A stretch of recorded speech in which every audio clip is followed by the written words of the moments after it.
very complicated job, but I love simple things so much.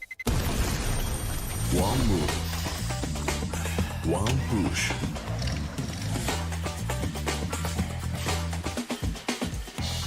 One touch.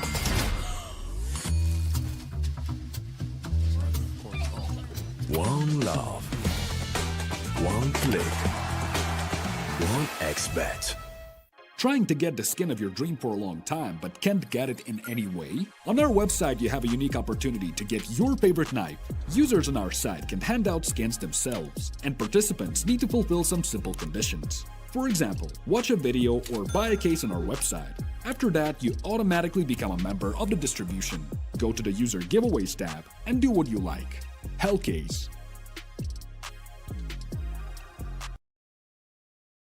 Watch the matches with BO3.GG, the official stats partner of CCT. Check out AI-powered predictions in live matches. Get access to live scoreboards packed with in-depth weapons and grenade statistics. Check out round maps in the match results. Extend your game vision with BO3.GG.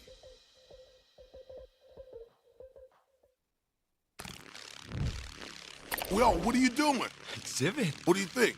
I'm a paperclip? It's Mr. X to the Z. You need to quit browsing like a lame and get Opera GX. Because with GX mods, you can pimp your motherfucking browser. All you gotta do is click here, select the mod, and boom! New look, new sounds, new everything. It's not easy being a legend. Oh, shit. Not again. Change the mod now. Download Opera GX.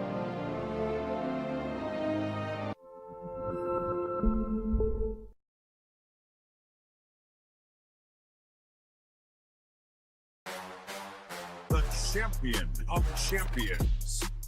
Welcome back to the CCT podcast. We got a couple of things to break down for you. We got some post-player break tournament results. We got the current CCT rankings, and we got the results of the online finals number 2. Interview coming up as well. Enjoy the interview with one of my favorite and incredibly handsome individuals, along with Taz. It's going to be a banger. So lots of exciting topics. The absolute legend of the game, it is Taz. Directly beside him, Taco work together, but they don't go in the same peak. Oh! Taz! The devil strikes, and Taz ties the game. How's your retirement been? Would you get back with the old VP squad? Would our fans like to see this?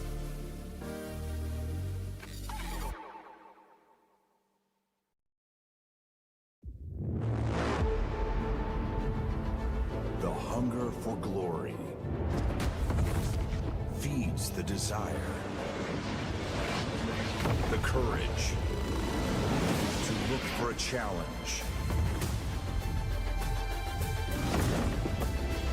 to feed your ambitions.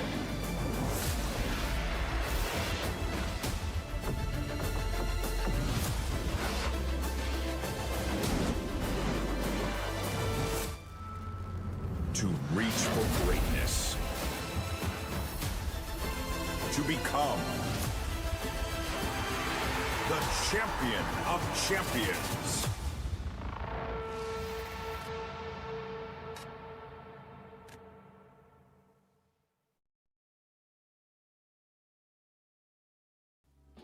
Good morning, everybody, and welcome to the CCT Central Europe Series 8 playoffs. I'm very zoomed in there. I've been exposed. That was not what I anticipated. But welcome to the playoff stage for the final CCT Central Europe Series. I am joined alongside Brandon. My name is Freddie. How are you doing today, my good sir, B-Dark? After that, I'm doing fantastic. What a day.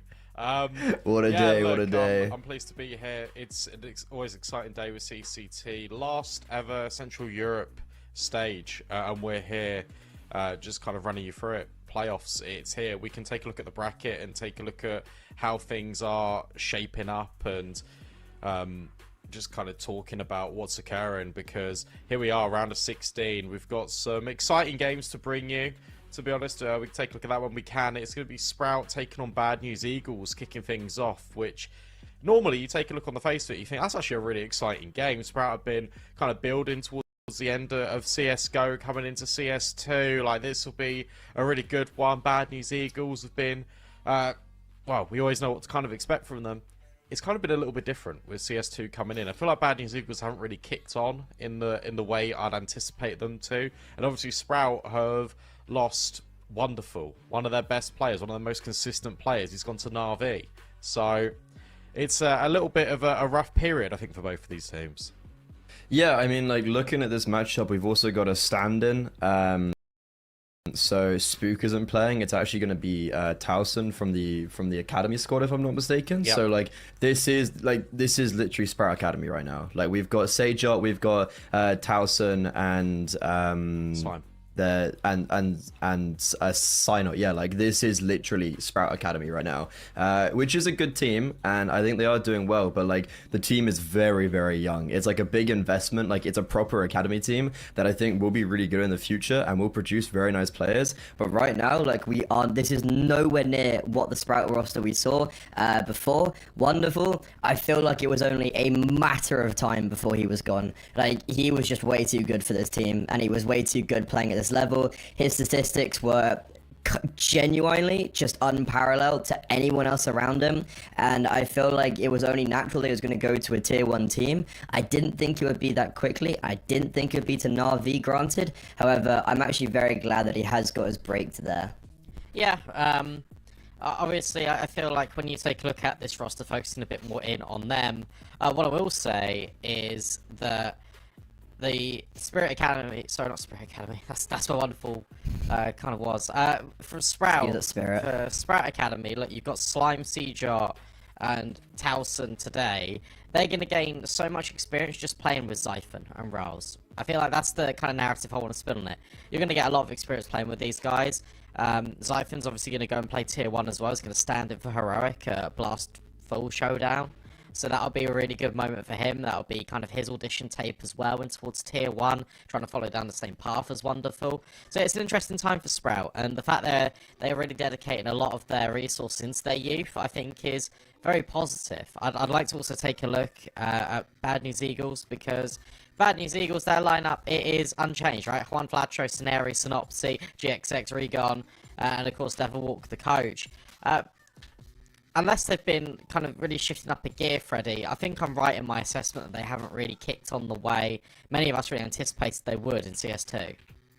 Yeah, I know that's a big, a big part of that is the shift up in how they play the game itself. So, especially with the addition of Devil Walk, Crystal, and KJ helping as the analyst, they have completely changed how they play Counter-Strike, and I think that definitely has taken quite a while for them to ease into. They basically were wanting to turn away from these mad, crazy field style plays and have tried to implement a fullback style of play. However, they maybe had overused it before and were trying too hard to use the fullback style of play. They're trying to change the game style a little bit. However, they were maybe trying a little bit too hard, and I think right now they're finding that middle ground. So officials like these are very important where they can go in and actually test their mettle, because they just haven't really been playing many officials. They haven't been making deep runs, and this is a squad where we're looking at Juan Flatro, we're looking at GXX, we're looking at Regon, and if the likes of Synopsy and Snare can stand up as well, then it should be easy same for them. But let's take a look at the veto. Yeah, let's have a little peek at what's going on here. It's going to reveal one by one to us, which is cool. Sprout banning out Mirage. Cool. Makes sense. Nuke, Bad News Eagles ban. Alright, yep. Anticipated. Where does this go for Sprout? Probably Overpass. Yep, that's it. Picked out. B&E can take this anywhere. Ancient is a very common one for them. So it does make a lot of sense. We now take a look down the line. Probably got Vertigo, and we do. Ooh. Lovely. To be honest, really predictable veto. I felt it was always going this way outside of maybe an Anubis pick floating in from B&E, but they're really confident on Ancient. They pick it 9 times out of 10, so it makes sense we go here. I feel like this veto is pretty decent for B&E. I don't know. They're when you look at their recent form, it's quite hard to put themselves on a map that they're actually going to be good at. You look at Inferno, Vertigo, they're basically picking, pick your poison, right? Yeah. You look over at Vertigo, and in the last 6 months, they've won it once out of 10 times, and that was Granted, against a Spirit in an overtime, so nicely done on that front. But with really severe losses recently to OneWin, you kind of saying like, oh, why did they pick into like Vertigo and not Inferno? And it's like, well, Inferno kind of similar. Like previously, they have done a little bit better on it, but it's the same idea where like you've got two very troublesome maps from at the end, and I think this is a matchup where Overpass is going to be very difficult for them. Ancient should go in their favor. However, that would be what we'd say against if they're playing like against a pretty top tier team. However, when you've got Sprout with like on its actual just limbs, with obviously Towson has played with this roster quite a bit, and he has played with the main team, so like he isn't an unfamiliar face. But Zyphon and Rouse, Zyphon, I find, is incredibly inconsistent recently, and Rouse is not going to have that firing power. We're going to have to see something very special from Slim, Towson, and CJots. Yeah, no, we really do. You are completely right in that. I feel like when you take a look on the face of it, top rated player now for Sprout has to be Zyphon, and like he is with a 1.12, and Juan Flatro beforehand, like he's top rated for B&E. I agree with what you're saying, definitely about kind of the previous matches and the fact that Vertigo has been a little bit rough for B&E, but I feel like when you take a look at the veto, I feel like that was kind of the way it always had to go. But I just don't want to focus on this match right now, Freddie. I also want to talk about what's coming up today, because we've got Aurora versus Thunderflash after this. Then a little bit later on, Saw versus Sinners, Ecstatic versus Preezy. We've got some pretty decent round of 16 games today. Yeah, I think these first two games are a little bit one-sided. You've got Thunderflash and Sprout, who, especially the Thunderflash, playing really nice Counter-Strike recently in regards to just kind of coming out of nowhere. Like, they have a more known face of Friend and Demo that joined their roster a month ago, and they've actually been having some very impressive results. Like, scraping through the main Swiss is a good result from them. They're a team that normally have been starting in these closed qualifiers. I think Saw Sinners is an insane matchup, especially Saw. They'd just played in the Thunder Pick World Championship. Unfortunately, were unable to get out of groups, and Sinners, they were so close to kind of breaking away, like so many teams are within this tier 2, tier 3 space a couple months ago, and then just were unable to do so. Like, this whole year has just been, it's so close to victory, we're so close, but never able to actually acquire it. And Ecstatic Preezy, you'd think the invited team was the other way around. Ecstatic, after having some really good results recently, and making some very deep runs in tournaments, they are actually the one that's invited into this.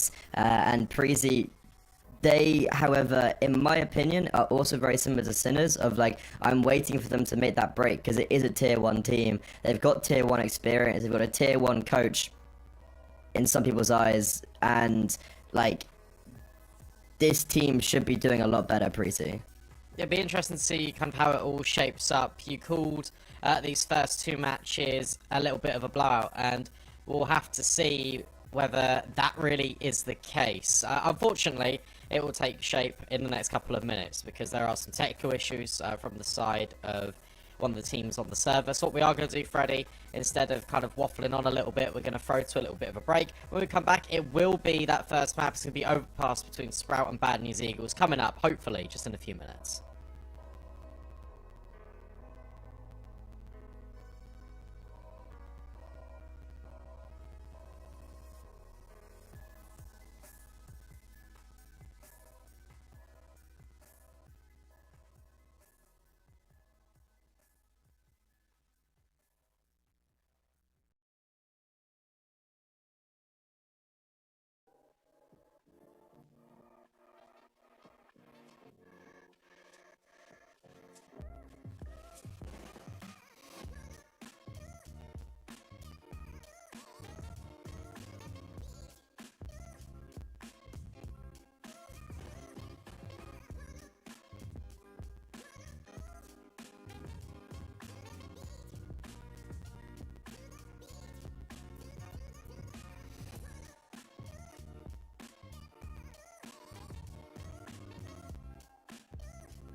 And welcome back. We've had a bit of a delay, but we're here. You can never stop us getting us into the action. Sprout versus Bad News Eagles. Everyone's in the server, ready to go. We have a different Sprout than normal, but let's see if they can test the Titans that are BNE. To be fair, for like 80% of the Sprout lineup, I feel like the only exception is Spook. They made it through here, well, like without Wonderful. Like this entire roster won all the 3 games to get here. They do deserve to be here. Now the question is, how well is Towson going to perform? Obviously with Spook not being here, pretty sure it was between him and Raoul's that were IGL, and I think Spook was doing most of the calling, as he would have done in Prospects. So not having your IGL, that makes things a little bit difficult sometimes. However, Gilberetta's close up, and well, Synopsy finds the first GXX with another kill, and suddenly it starts to get a little bit complicated. But fortunately enough for Sprout, they are putting these numbers back. Yeah, and especially with a Goose there on scenario, it's made very winnable. Towson trying to hunt him down, and he will find his prey. Regon, one Flapshot rotating from the exact same position. They need to hit these shots to break themselves out, and that's exactly what will happen. Now, down to 1 versus 1, and Towson just walks straight into Regon's crosshair. Lovely from one Flatro. Yeah, that's it gets a little bit dicey there, but Juan Flatro on top of the bin was just taking all of these fights. That is classic BNE, to be fair. And full credit to Towson, right? Jumps in last minute, and suddenly gets 3 kills to open things up. So there's odds there. They are favouring BNE, as they should. And it'll be interesting to see kind of how this game will develop as the series goes on, because that was extremely close. And off the back of that, Sprout are going to force buy in.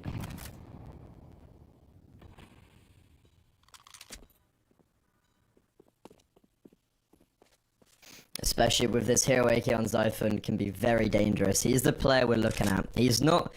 Oh, in the old Sprout roster, he's definitely a player I'd look at to make some good leeway, but he's definitely not the player I'd rely on. However, now he has to step into that position. He has to step into that role. You're going to have a big lack of reliance on your AWP, just on the base that he's not wonderful, and he's not going to put a 1.30 rating consistently on every map. So, Xiphon, what can you do, especially in a round like this? It's a good litmus test to see how he can perform in the future, but already a good opener from GXX with the MP9 at range. Yeah, great start. Oh, although... what was that? An immediate clothesline. But you still got the backstab from Synopsy, who's walked along this entire time. Xiphon, nearly player with this AK. Will strike down one back, and suddenly we are in a 3 versus 2. Bomb a little bit disjointed from the monster player, who has now also been removed in the blink of an eye. BNE, they're able to recover the situations. The MP9s become M4s and become AK-47s. Yeah, I think there's just been a communication error, right? So you've got Synopsy turning this corner, and he's probably saying, like, look, long's clear. GXX comes up common, goes, okay, it's definitely not. And, I think, it's all fine. Crisis alert is just bypassed, and the MP9s as well, getting good action, good economy. Sprout back onto the eco. Yeah, interesting decision to force in, especially when they didn't plant the bomb in the previous, but as a result, it just means that BNE have now got an easier follow-up round in this one. GXX waiting patiently. MP9 is now coming into full effect yet again. We want to farm as much money as possible for the AWP, and there's $1,200 immediately. Everyone wants to get involved in the action. This is clean from BNE. Very, very nicely done. And again, it's the MP9s getting a lot of damage. That's 4 kills for them. That's an extra $2,400. You can understate how important it is for these SMGs to actually garner up that economy. Very early on, especially how fickle the city side economy can be. With a Sprout onto the rifles, there's not going to be an AWP whatsoever out on the server, and it's been a very slow start for them apart from Towson. Can we see the individuals rise up now?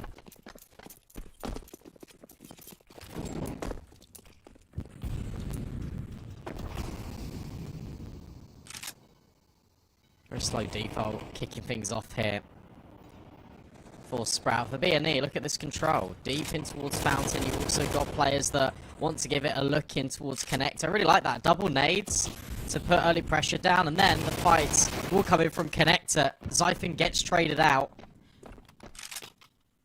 It starts to get a little bit awkward here again. Look at this. Slime and Rolls hesitant to come around this corner, and you're then allowing GXX to not only take the space, but also get out of dodge. Yeah, you can't be allowing the confidence for BNE. Like, you can't give them that space to work with, because once you do it, once you do give them the space, they will work with it. 3 versus 4. Not much map control whatsoever. Like, C-Drop doesn't even control much towards his B-bomb site. Like, he's only now coming over potentially to take shots. And BNE, there are only 2 defenders here. Good utility, though, can be propelled. One Flatcher is just jiggling on Monster, and as soon as he finds that contact, he's going to stop Sprout in his place, and it's going to be found pretty much immediately.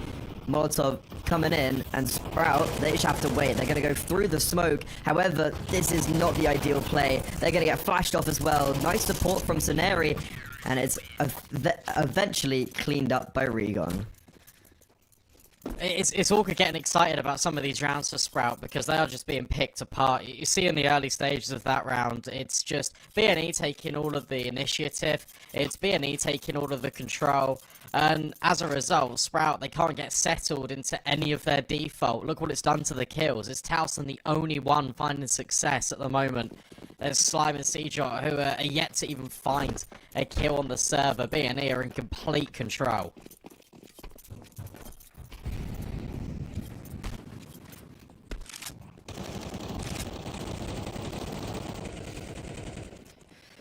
What can Sprout do with this now? They're on Tech 9, it's not the most hopeful of rounds. That last just fizzled out very easily, and they're gonna go for a B pop. Good counter utility, however, and look at this, Zyphon is so sectioned off by the rest of his team. There's just so much utility that keeps on hounding Sprout. They cannot make any progress onto this bomb site, and as soon as they move up, they will be chopped down. It's looking like it's gonna be flawless, and they'll maintain that. Yeah, really nice stuff. And again, you spoke about the fact that BNE are trying to integrate more of this utility style of play with Devil Walk coming in. And I feel like that's been the narrative for a number of months, though. But that's a real showcase of it, right? The amount of utility that just gets dispersed. The flashbangs that are layered. So even if Sprout don't get affected by the first one, as they run through Monster, they then get affected by the second.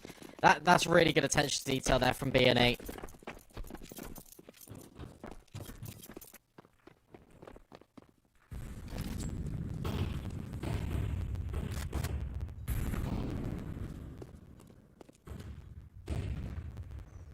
Oh, Slime on the AWP. So this is now new. This is the first time we've seen this. Yeah. Jump on the slides to gain some intel. But yet again, BNE are wanting to take space. Love this angle from Zyphon. Trying to gain control and will find the opening kill onto GXX.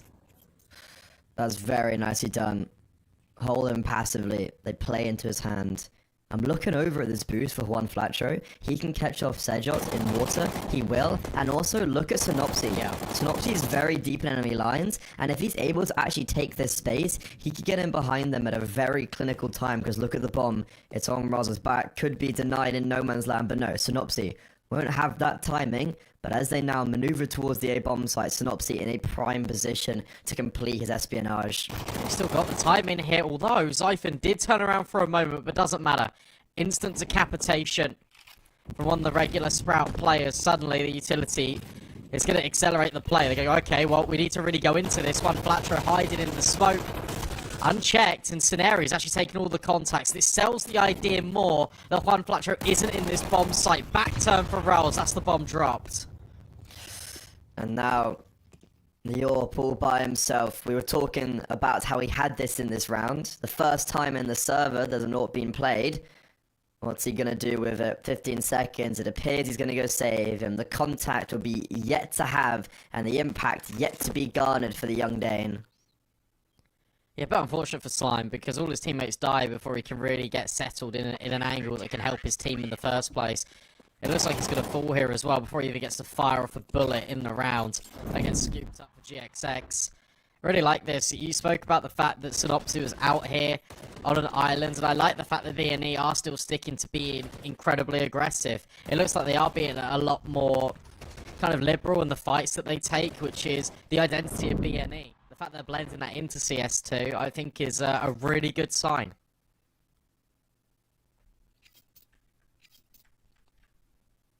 Yeah, it'll be really interesting to see. Oh my god, those odds for this map already. Like, they've just cancelled out Sprout 1-9. It's like, Sprout, you've only played 6 rounds, but you're already looking done and dusted. And Ceneri's having a rough game, but apart from him, everyone else is doing very, very well. Like, he's taken the... Oh, wait, no, he's 1-6 because of, I think, some reconnects, disconnects, but no. Okay, we're going to ignore that because I was going to say the kills don't really add up to that much. Sprout, they're just not getting anything going. Like, in all these rounds, in that last, Zyphon gets an opener, he gets an advantage, and they just don't make anything with it. They lose kills left, right, and center from all these different positions, and they just play into B&E's hands. Again, though, I feel like it is a lot of tempo setting from B&E. Cool molly that we're now seeing, that goes in towards short pipe. It allows, if B&E wanted, for 3 players to be on A at the start. I think the team that we're seeing later, Aurora, that's what they heavy prioritise quite a lot, having 3 players over towards A, and 1 player will throw that molly to kind of keep the B players util in their pockets. I feel like you can draw a parallel between that and Inferno Banana, where we've now got teams throwing smokes like it used to be that land in the middle of the site. GXX creeping and crawling his way in towards toilets. Got to be careful though, because there's a lot of pistols here. Yeah, the AWP playing close up like that is potentially not a favourable thing to do. However, he does have support from not just 1 rifle but 2. And they're actually going to maintain this control. Now the smokes come in, the Molotovs are going to carpet this A bomb site. GXX takes the opening fight, but reveals himself along, and shockingly enough, there's no one really there to cover him. Synopsy goes down without a single frag. That's a rifle and an AWP picked up. Rouse has opened up this round single-handedly. Grenades will do some chip damage, but ultimately, it's going to be a 3 versus 4 retake for B&E. It's hard, but you've got kits, you've got utility, but you've got Towson on the angle. Siege also follows up. Immediately, just removed out of the equation. B&E, Ceneri 1 HP, might even be able to find the AWP. I feel like you're definitely running out of time. No one's going to give them a chance to try and defuse the bomb. You can pick up the kit, you can give it a stick, but they'll swing the corner and they'll grab it. That's the only option in that round for Ceneri to really go for. Decent damage, however the AWP will be picked up. In this round, the reason why it goes so successful is because Sprout, they go, okay, we're ready to go, let's just do it. They drop all the utility, it works out perfectly, and B&E get completely isolated. Every single one of these fights is taken in isolation. Sprout able to overwhelm. A very good first round to take. Yeah, like, there was 3 players on that bomb site. The AWP is just out in the open, and he's destined to die. Good that he at least was able to achieve that opener, but Synopsy just seemed so clustered, and Ceneri actually had to back out of the smoke, so he had to completely evict that bomb site itself, and it just got capitulated so easily. Sprout, that's a legway into this map. However, can they do anything with it? That's the most important factor. Will it just be an isolated event? And right now, it doesn't seem like that'll be the case, because Rolls and Zyphon in unison just dominate from Connector and Monster. And Seajot, lovely lurk through the B bomb site, cancels out Ceneri, and my god, it's a little bit more like it from Sprout. It's flawless. Yeah, that's Sprout anticipating that there's going to be aggression, but they, fortunately enough, anticipate that it's going to be every single spot on the map. Rouse does a really good job at locking down the monster pipe. Towson understands that there could be players pushing in towards long, in towards connector, because that's where they've been burned before, Sprout. So, good understanding. B&E, they go for a delayed push, especially over towards Monster. They give it a few extra seconds before they reveal that they're there, but it doesn't matter. Completely cancelled out. Now they need to go back to the drawing board, potentially. Yeah, the aggression just gets countered so easily there, so it's like, if you do want to do aggressive plays, how are you going to position yourself? And Seajot, he has been cancelled out by a boost so far on short. However, seemingly bypassing that said boost for now. Will he be anticipated? He could catch one flasher off guard, and a nice flashbang could really put B&E in harm's way. He's currently behind a Molotov, if I'm not mistaken, on shorts. And Sprout are just poking and prodding very aggressively towards his B bomb site. He's got very far up. They don't know he's here, Brandon. Regon, okay, will identify, and that was his one opportunity. Towson's just walked through the toilet smoke. Look at how much space he's got. So he can now even be used to be a late lurk. Like, he could go through heaven here and backstab BNE. Or he could walk long and find out that area. This is going to be weird. Look at this. GXX is walking back at the same time. Sprout wants to commit in towards B here, so Towson will go through heaven. Oh, this is perfect. This round can't go wrong.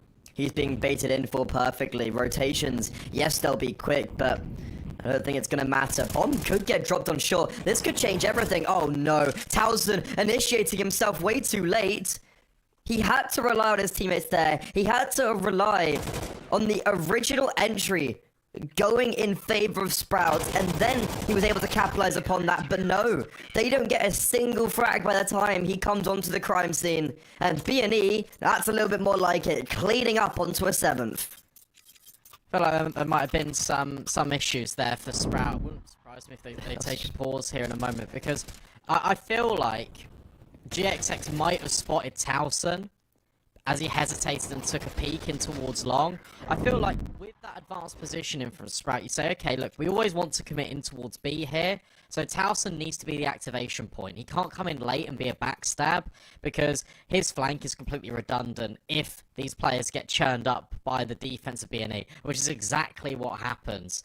The fact that they go before Towson's in a position where he can start taking names off of the server, off of the B-bomb site, it's really awkward, and it's no wonder they take 30 seconds to pause there and think about it, because it makes so much more logical sense if Towson is that first point of contact.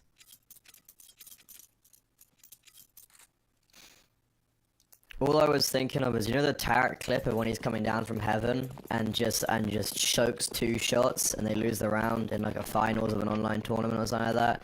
That was all I was thinking of right there. I was like, oh no, it's gonna somehow go wrong. And I didn't anticipate that like the original execute itself was just gonna fail so drastically. And now GXX on the AWP towards long gets a good opportunity on the rolls, but unfortunately is unable to seize it. And look at his aggression, similar to last round. They're going to be pushing through the smokes in toilets, this time towards long, completely bypassing Synopsy.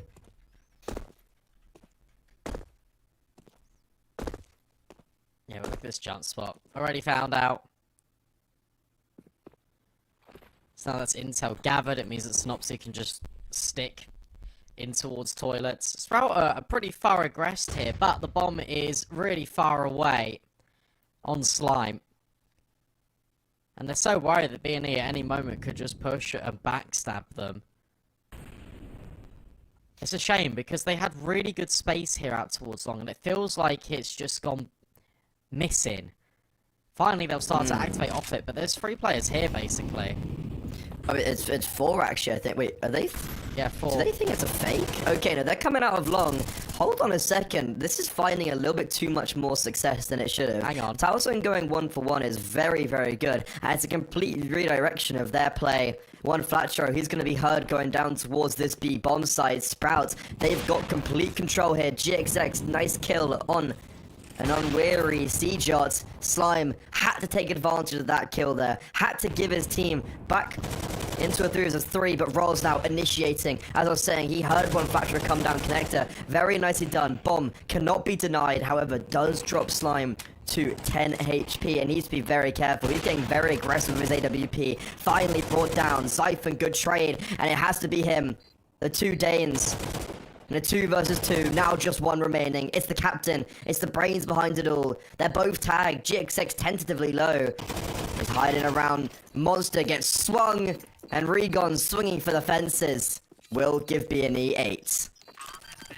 Yeah, a little bit of a messy one there for Sprout in the afterplant, and I think it's because you've got players, again, out of position. You've got players aggressing towards CT. Makes sense for C-Jot to try and take the ground in, but he's completely alone. If you take a look at these replays, how many of these kills are 1-by-1 here for Sprout? Every single gunfight BNE have, it's an individual one-on-one fight, and you can't have that. You need to be using your players to be able to enable quick trades, or at the very worst, sorry, even better, just double swing. Just take the space. 3, 2, 1, let's fight together. It's always going to be an unfair fight. That didn't happen.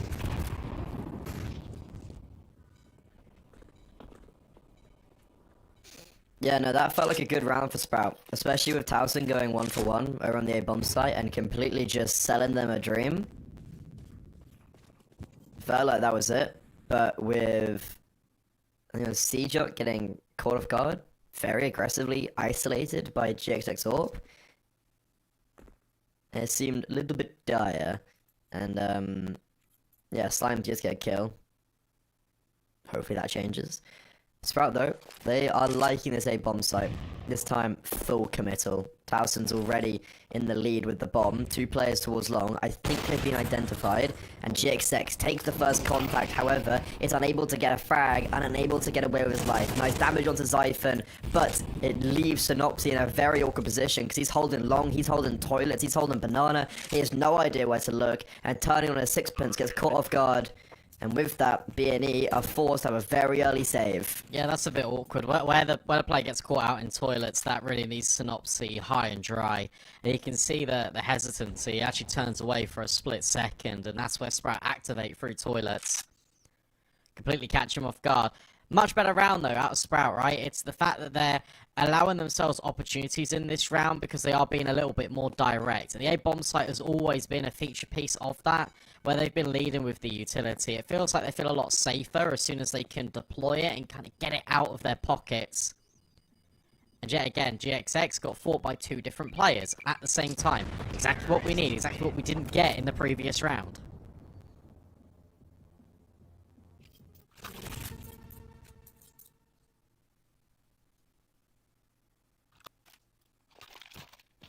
Coming to the final round of the half, I think Sprout have done very well to make this a little bit more possible for themselves.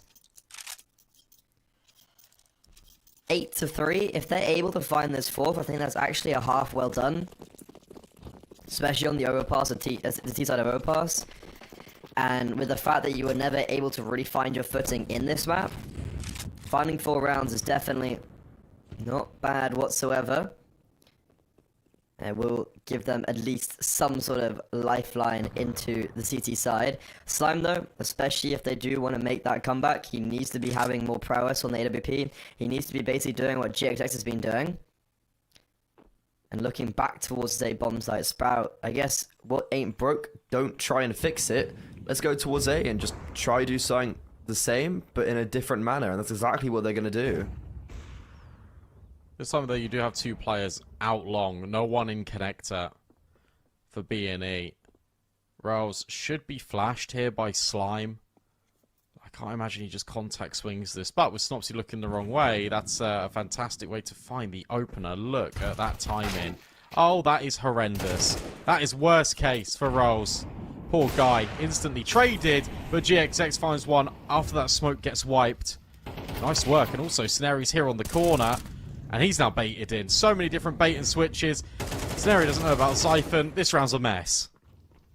Yeah, this is so confusing, but the fact that Sprout come away from that in a 2 versus 2 and the bomb side, they can be very happy with this result. Bomb should be able to be planted. Regon, though, a good nade and molly combo could put that to rest. Applying towards Truck. And, oh, he nades himself. Well, he does throw a nade molly combo, just not in the manner that I think we would have wanted. He's down to 59 HP, but one flat show, he might just do it all by himself. Swinging onto Xiphon, now just Slime, hasn't got a frag, needs to get a 1 versus 2, doesn't pull the trigger, gets spotted out, finally does.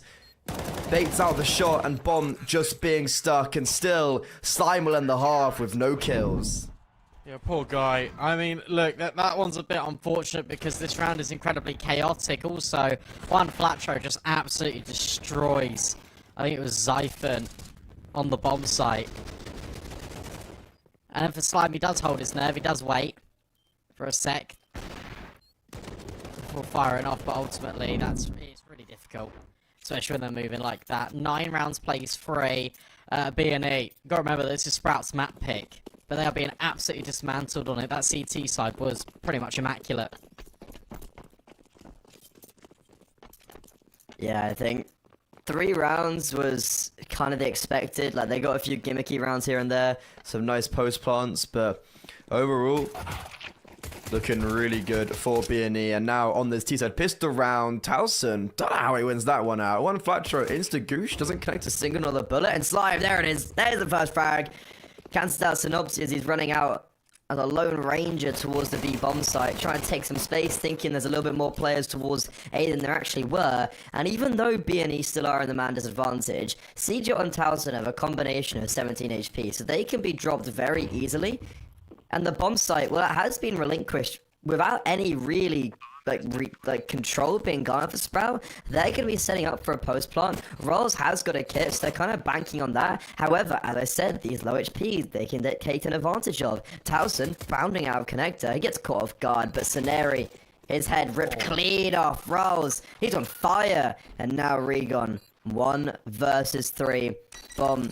As I said, there is a kit. It's going to get a 5-second defuse, and Regon, that's round over. Yep, can't do anything about it. Unfortunately for him, Rouse is hitting all the pistol shots, and the IGL, I said he wasn't normally the man to be stepping up and taking the mantelpiece of Sprout. Well, so far, he's delivered them some very important rounds. Yeah, look at this. And also just the positioning on this defuse as well. It's very micro, but it just completely denies. It means that Regon has to go out wide, which means he goes into those other 2 USPs. Really well worked. Exactly what the doctor ordered for Sprout. And for B&E, sure, they got the bomb down, but the round wasn't that close. So as a result, there's a couple of Deagles in play, and then all the AKs will come out. But for B&E, a very reserved buy. I wondered how their kind of philosophy would change when, obviously, CS2 came over. We've still got the economy that fits MR15. That still does need to be tweaked, but I thought this would probably be a B&E force all day long. Yeah, it seems like of all teams as well that would do Exactly, it, B&E, right? Yeah. I guess not. I guess they're going to be saving into next. They've got a Deagle armor, Glock armor. This is some meta-changing stuff right here. I guess he's playing, I guess one Flatcher is playing behind his Deagles, and he's like, when you die, I pick up said Deagles. But in the meantime, the other Glock, apart from one Flatcher, will actually die towards long. And that does give information, though, that Zyphon's very deep on long. And look at how far they've scaled up. They have taken an insane amount of space. Bomb's going to get planted. They might not find much success after this, but the bomb goes down, and that's kind of enough in my eyes.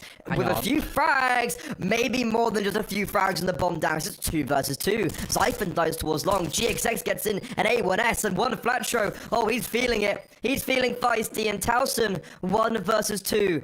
There is a kit down somewhere. I can't tell you where. Smoke onto the bomb. It's going to be a 10-second defuse, and one flat throw secures those last 2 final frags, gets the first with a Glock kill, and puts B&E on 10. You literally said as they planted the bomb, oh, I wonder what else they could achieve. And then instantly, in that feed, so many kills coming through on that eco. And that is absolutely ridiculous. Fair play to B&E. And I feel like the biggest question mark for me in that round is the way that Sprout set themselves up. Because they got to kill out long, very deep, but Rolls was playing really passively on the bomb site, which means you're naturally just giving up all this space to B&E, and they're going to take it. And I think as soon as they heard a shot rattle off from Rolls, they were like, okay, well, we know one player's long, we know one player's bank, we'll take space out towards Dumpster, we'll go in towards CT and overwhelm, and ultimately, that's how they were able to get those weapons, and that's how they were able to completely turn around on its head and put it in their favour.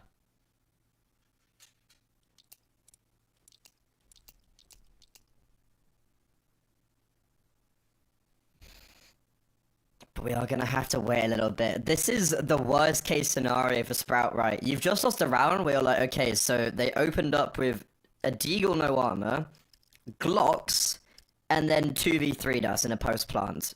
Because one Flatro just did one Flatro things and swing on us. I think when we were comparing Zyphon and one Flatro at the very beginning, like you have such a different comparison of like one Flatro is a player, and especially with the old B&E rosters, is a player that would just pick up an AK in these type of rounds and just run out middle and win. I think the amount of times I've seen him just swing middle on the T-side of Inferno and just kill everyone And this is a very prime example of that. And Zyphon just simply does not have that prowess. I think he's a tier 1 player, but not a tier 1 player that is able to take a round into his own hands and win it out completely. I just don't think he has that capability, and I never really thought he has. Obviously, he's had some really good success in his career, and especially against lower tier opponents, he does do well. And I'd love to see what he can do back on like a team like Heroic if he does potentially move over there when he's standing in. But for now, he's in a very awkward position because it seems like Wonderful's left him high and dry alongside Rolls. Yeah, but at the end of the day, when that opportunity comes knocking, you're always going to say to Wonderful, go and take it. So it's just one of those things, I think. Sprout obviously going through a rough patch before that where they were looking to try and just have different players and being integrated into the team a little bit more regularly. It hasn't really panned out, and now you've got the graduation of the academy players coming into the main roster, whether that's temporary fix or whether that's a permanent thing.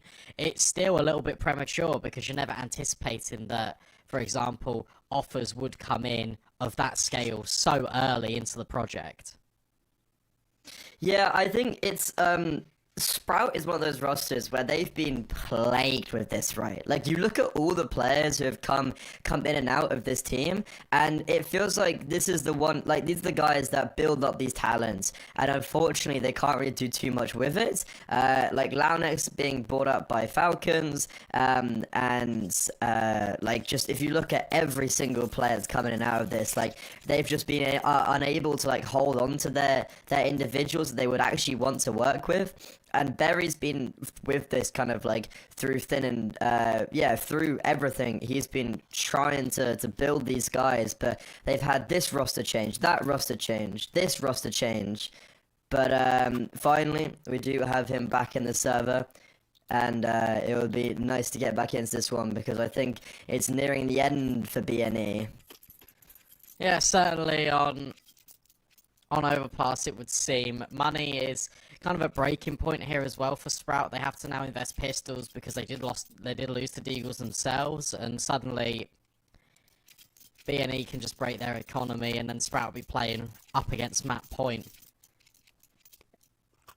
It's difficult. I feel like also that this game has been a classic one of BNE can just push, poke and prod any sort of issue they wanted to on CT side because it's hard for a team, especially kind of in transition, to deal with the amount of aggressive plays that were being put forward to them. And that's not going to change here on this T side. Hopefully, if anything, it should become more, right? Like, you were talking about how it'd be difficult for them to handle that aggression. Well, then just throw it. Like, aggressively put it in their face. You've shown already in a lot of these rounds that when it comes down to these individual fights, like, you will win them out. Last rounds are just a perfect example of that. So go for something like that. Go for these aggressive plays. And this is not a round that I think Sprout can be able to contest. Okay. Their money is so poor, and an Opsy, well, he doesn't even need a sightline. He'll just spam Zyphon for a smoke. One Flatcher adds another to his tally. There is a Rolls lurking around the smoke. He's got a P250, and as soon as he takes contact, he's going to have the full might of BNE raining down upon him. That's 11 for the Kosovo side. It's a eco potentially for Sprout because their money has just been completely broken. If I'm them, they're probably going to have to double buy and just buy every single round until the end. They don't really have the capabilities to pledge up again. They're going to have, like, what, 2,400 lost, 1,900 lost in the next round, give or take? Yeah. And, like, that isn't enough, regardless of what it is. They're on 0 right now, so it's going to be very, very poor purchases till the end, it appears. If they can get an AK, that would help. There we go. But they're going to be hunted, and you know they're going to be hunted. There's already players on B. They're already scrambling through connector. GXX needs to clear this angle, and he does. However, C-Jot is able to take it. 2 AKs goes an awfully long way here for this Sprout economy. BNE looking to extract and take things away. I reckon Towson might be hard-pressed to try and live, but he does tuck himself around the corner. Alright. Not the end of the world here, because this buy is now showing a little bit of teeth compared to what it previously was looking like about 10 seconds ago. Yeah, I think it's good to get some of those kills on the outskirt, but like this round just fell apart. Like literally, what could you do? The Siphon gets banged through the smoke. Okay, to be honest, I didn't think this fight would be this good. It's actually come through a lot better than I thought. You have no kits. You do have a lack of utility on some individuals. Like Siphon's throwing his Molotovs towards the A bomb site because he has to, and because now they're going to go towards the B bomb site. It's just an easy entry. C-Drop instantly dying. There's no coordination really. Utility is being thrown, but not in the same manner that B&E were. Like, the utility is not actually it's not actually stopping B&E. Like, when B&E were on the C side, they threw util, and it completely denied Sprout. However, it was very easily bypassed for the Kosovos, and now it'll be 12. I feel like as well is like you take a look at who had the utility, and it was players towards the top side of the map. They're very limited to really go for, and where Sprout didn't have all the intel, that's a perfect round for BNE to call. Well, we know they're going to invest in, they say these 2 rifles, but they'll probably be devoid a little bit of utility, which means we can get the jump, we can get the head start on them, rushing out towards a position like Monster. It's very simple CS from BNE, but it is the most effective. You got to give it a lot of credit to their IGL, who's just called for that to come through. Map point, 8 of them for BNE. Yeah, I think from my perspective there, you have a BNE side that maybe isn't anticipating the weaponry. So they're just like, okay, util's gonna be quite poor, which they didn't have much of it anyways, regardless. So like utility's gonna be poor. Let's throw a fast play quick towards one side of the map, like a little bit after the early util's been dropped. And that's exactly what happens. They just do a fast play, they pop in, nothing can really stop them, and now it's just gonna be a formality. It's just gonna be, when do BNE close this map out? Overpass was just not too strong for them. They had a impeccable CT side, and well, so far a flawless T side.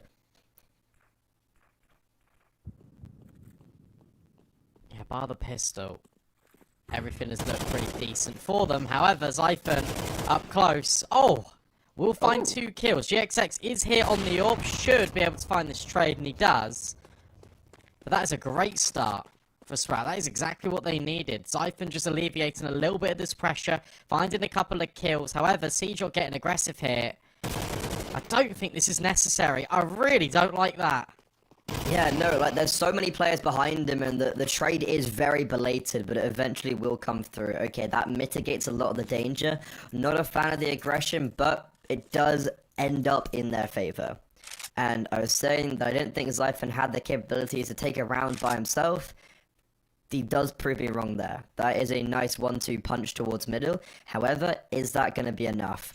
Because Slime, he's the only defender towards, say, bomb site, and with that FAMAS holding a very deep angle, this should be a very easy pathway for BNE onto this bomb site, and this post plant could be very difficult, especially with not much utility apart from Towson, and also no kits. The thing that gets complicated for BNE is, where do you try and take this after plant, or how do you even plant the bomb at all? Nicely done from Slime, I like that a lot. He's thrown the flashbang early, and he's just swung before it popped. That's the last thing that BNE expected, just a player just to sprint up on him. And that's really smart, and that's won the round. Towson, trying to deny, and won't, it's awkward. Okay, GXX somehow holds on to his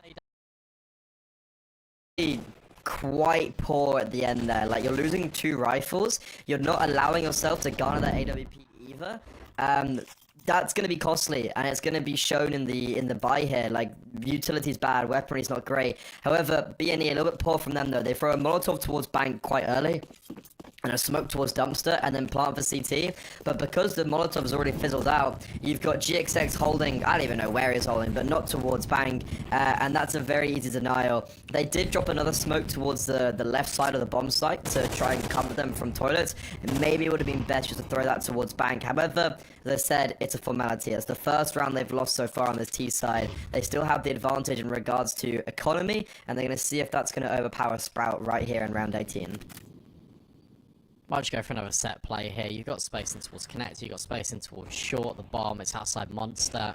It wouldn't surprise me if it's just like a couple of nades thrown then a boost will come over as well. You're just trying to find it yourself a freebie. Also trying to assess what the stack is looking like. GXX worried about the monster push because that's already been shown by Sprout. Instead, it's just another smoke on the position. Allows GXX to move a little bit closer forward. And BNE, they're getting ready to go. Yeah, they're about to pop. Can Sprout stop this? Good time Molotov could be their end. Rolls, Flashbang's gonna section them off temporarily. And one flat throw. Look at this lurk. Not normally the play you'd anticipate to lurk towards the A bomb site. However, he has to rely on his teammates. And that is a very nice start from Towson. Good first punch and then a nice dink. However, they're going straight into Zyphon's crosshair. One flat throw has no idea that he's bypassed Zyphon. Gets the first AWP that's jumping through the air. Leaping like a salmon. However, it's a perfect bait for his teammates. And Slime has no idea that one flat throw could be this aggressive. Synopsys here in C-Job. They are just running like headless chickens. And Rose now left alone. He's been decapitated at BNE. Close out map 1. Good awareness from BNE, good communication as well from Juan Flatro. They can be looking at you connected, guys. I haven't gone through long, I've gone through toilets. That could be the only way in which they punish. Instead, it was just complete domination. I was very impressed with how BNE have performed there, and wow, if that's the tone just for this series, then you start to get worried about Ancient, because now we're going on to one of BNE's best maps. Yeah, for sure. I kind of came into the series and I was thinking if there's ever a chance to Sprout, it would be Overpass. It's a map they're comfortable on. Like, again, it's kind of awkward with the players going leaving very recently. But it's a map that I feel like if anyone's going to take something from underneath BNE's nose, it's going to be Overpass. However, that was most certainly not the case. That was very well played by BNE. And now, yeah, as you said, on to Ancient. I think this is looking like a 2-0. I think exactly how it's going to be. But we are going to be going to a short break before we get to that stage. So, this is the beginning of the playoffs. It's been a banger game so far. A little bit how we anticipated. Let's see if Sprout can come back into this one, or if after this break, BNE put themselves the first team through to the quarterfinals.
very complicated job, but I love simple things so much.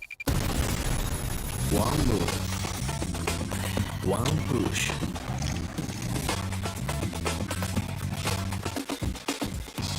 One touch.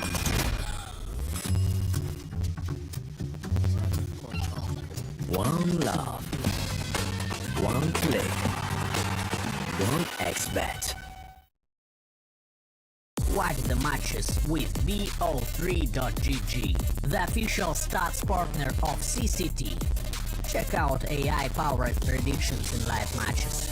Get access to live scoreboards packed with in-depth weapons and grenade statistics. Check out round maps in the match results.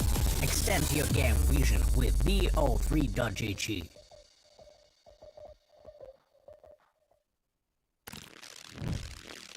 Yo, what are you doing? Exhibit. What do you think? I'm a paperclip?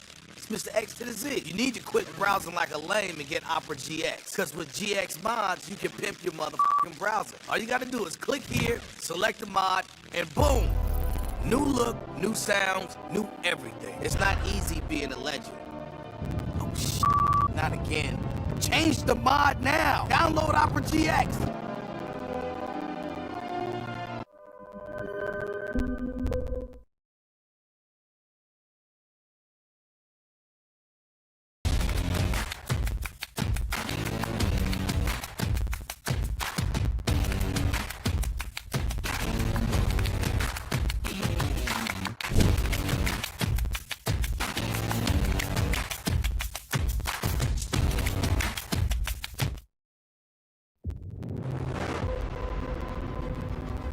The hunger for glory feeds the desire, the courage to look for a challenge, to feed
opponents, and he actually achieves 2 kills. I mean, the round was never going to be successful anyways, but could have seen him getting a little bit more there. The AWP maybe garnering some economy for himself. I think if he'd got 1 more kill, the AWP would have been guaranteed in this round, but instead he's going to just have to settle with the M4 as BNE go onto their rifles.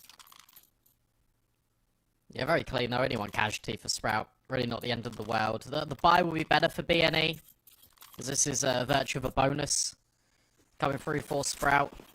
Have to see where they take these AKs, how they look to implement them. Mid control, definitely a key feature piece that we keep looking towards here on Ancient. The fact that they've done an insta cave smoke BNE implies that shelf control looks to be the priority.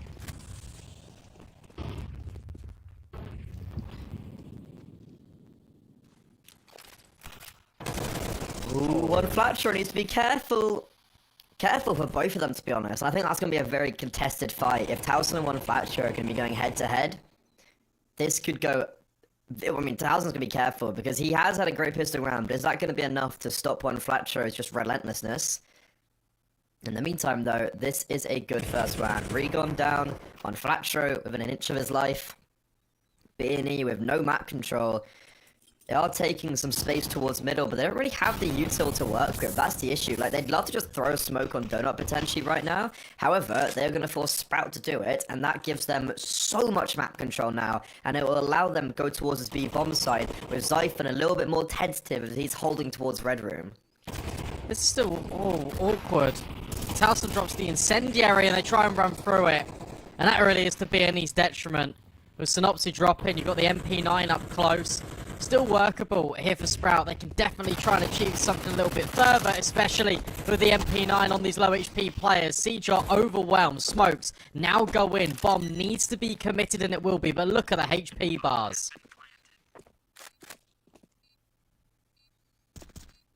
This is so rough. I actually have no idea what they can do with this, and yeah, just a spam, it's going to connect.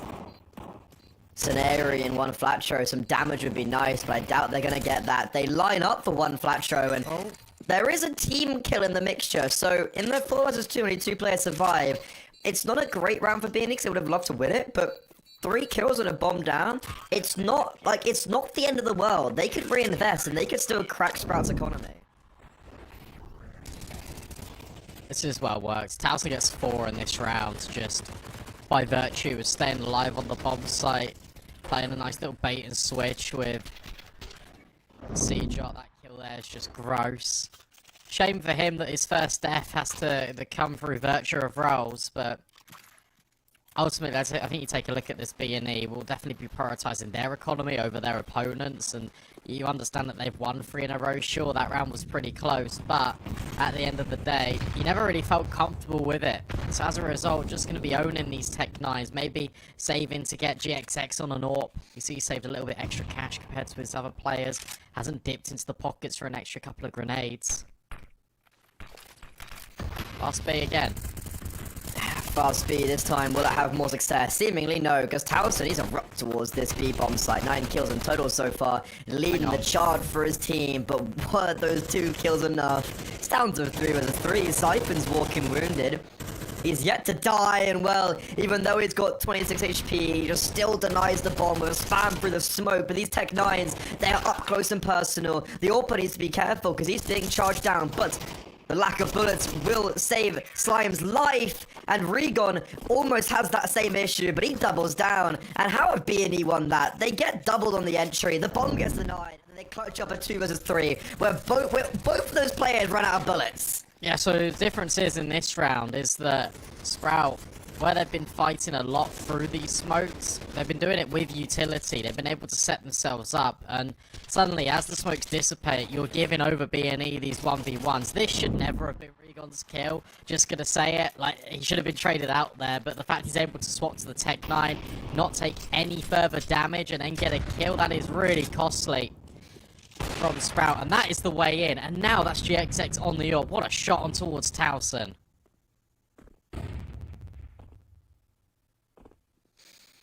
Hello. Ooh, it's a good shot at Towson, but Seajot can have the round in the palm of his hands. Oh, okay.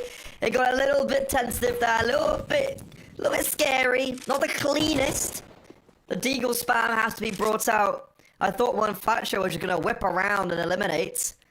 But no, that's back to the man advantage. AWP acquired. They've got double AWP now and then an AK. And the AWP that was originally produced in the round, further advantage to Sprouts.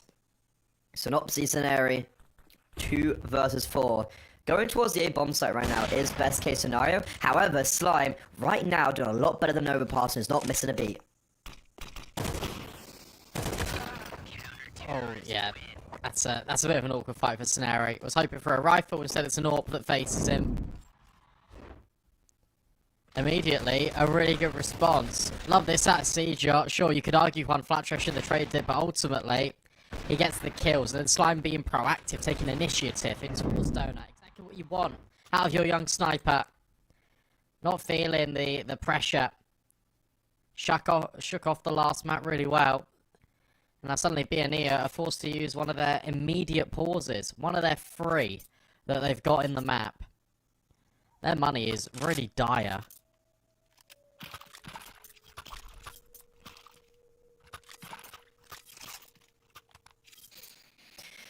Yeah, this is a little bit awkward for BNE. I'm impressed by what Sprout are doing right now. I think they're being saved by the likes of Zyphon, Towson, and Slime. But these first 4 rounds, it's looking a lot more like it. They had the unfortunate round 4, where BNE did break through with the Tech 9s, and to be honest, BNE will be looking to do that again. Zyphon, with this double AWP, is positioned towards the A bomb side. Rolls is in a quick rotation from Donut, and this AWP has to sing for the first shot. Oh my god, he's so scared. He is just going back and forth, and now as utility reigns in, Rolls gonna try break through, give his teammates some support, but in the end, the AWP are just gonna evacuate. Nice nade in the smoke, Scenery, first to full, utility still raining in, and Rolls just sizzling on the back of that bomb site, brought down to 20 HP. However, the bomb is being planted, good coverage from Regon, and he doubles down. How's he got those 2 kills? Second shot is absolutely exceptional. Now retake needs to come in for Sprouts, and obviously taking space towards Donut and spots out a player. Good intel. Now the AK comes over and says, hey, you're removed. Regon's still fighting forward, and suddenly it's all left up to Zyphon. And whilst he opened the round, he now needs to close it with the full house, and that's going to be incredibly difficult. They're completely hunting his position. He's not surviving here. Shadow spotted. Kill secured. BNE. They make it work with minimal.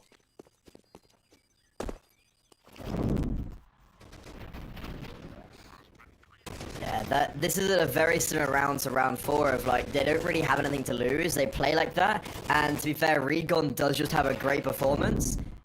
But can they get more consistency once they've actually got this like full buyout? Like, they don't... Like, can they just do it when they've got an open utility? They don't need to consistently be relying on these Tech 9 rounds. Yeah, I feel like if they played like that whilst they had all the rifles and the full buys, they'd be absolutely fine. This time for Sprout, it's a double push in towards Cave, and GXX can be completely overwhelmed if there's a wide swing. It looks like there's going to be flashbang good enough. GXX will stay alive. It was only a brief altercation. Siege now tucked on the corner. One Flasher now knows he's there.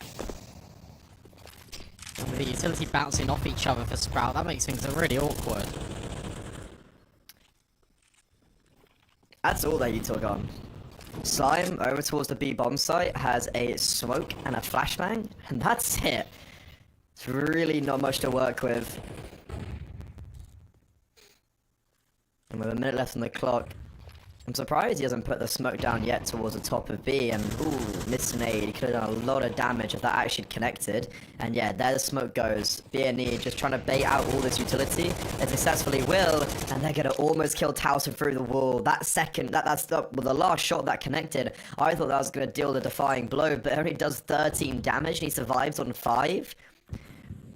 And now BNE looking to redirect themselves. Coming towards middle. GXX sees the jiggle on the Zyphon. What a shot. Now will they anticipate rules. Time is running down. Maybe a bit lackadaisical on these peaks, but a nice trade from one Flatro.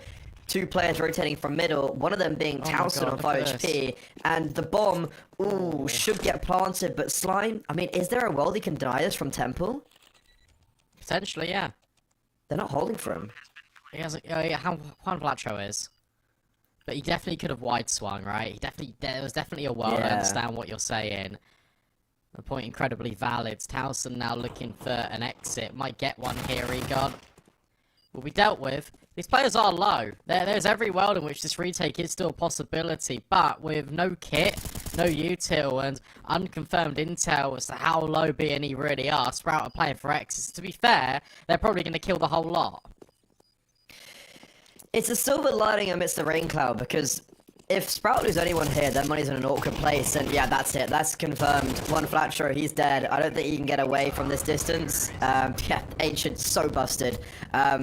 Keeping two alive and killing everyone is actually not bad. Okay, yeah, it's like you're scraping at the victory, and you're trying to find a silver lining. You have acquired it. Issue is, they're not going to be able to purchase up in this round. Like, they're going to have to give B&E a round to maybe recuperate themselves. And it's just about, can they still maintain that damage? Can they still maintain the economy being a little bit weak? But if B&E do this cleanly, like, they're right back on track.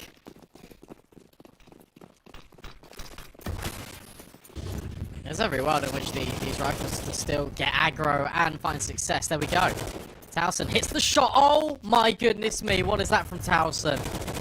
Last minute standing, hits the movement, and then one taps these players out the server. That is exactly what you need these rifles to do.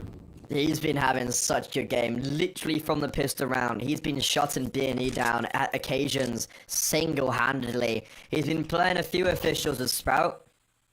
After Alpha departed, he came into the roster from the academy team, and if he can perform like this against B&E, then he's got a very bright future ahead of him. However, maybe overstepped slightly, and sometimes you have to give that respect, because one Flatshore just dominates, barely survives, barely gets away with his life on the second time of asking. 3 HP is all he remains on.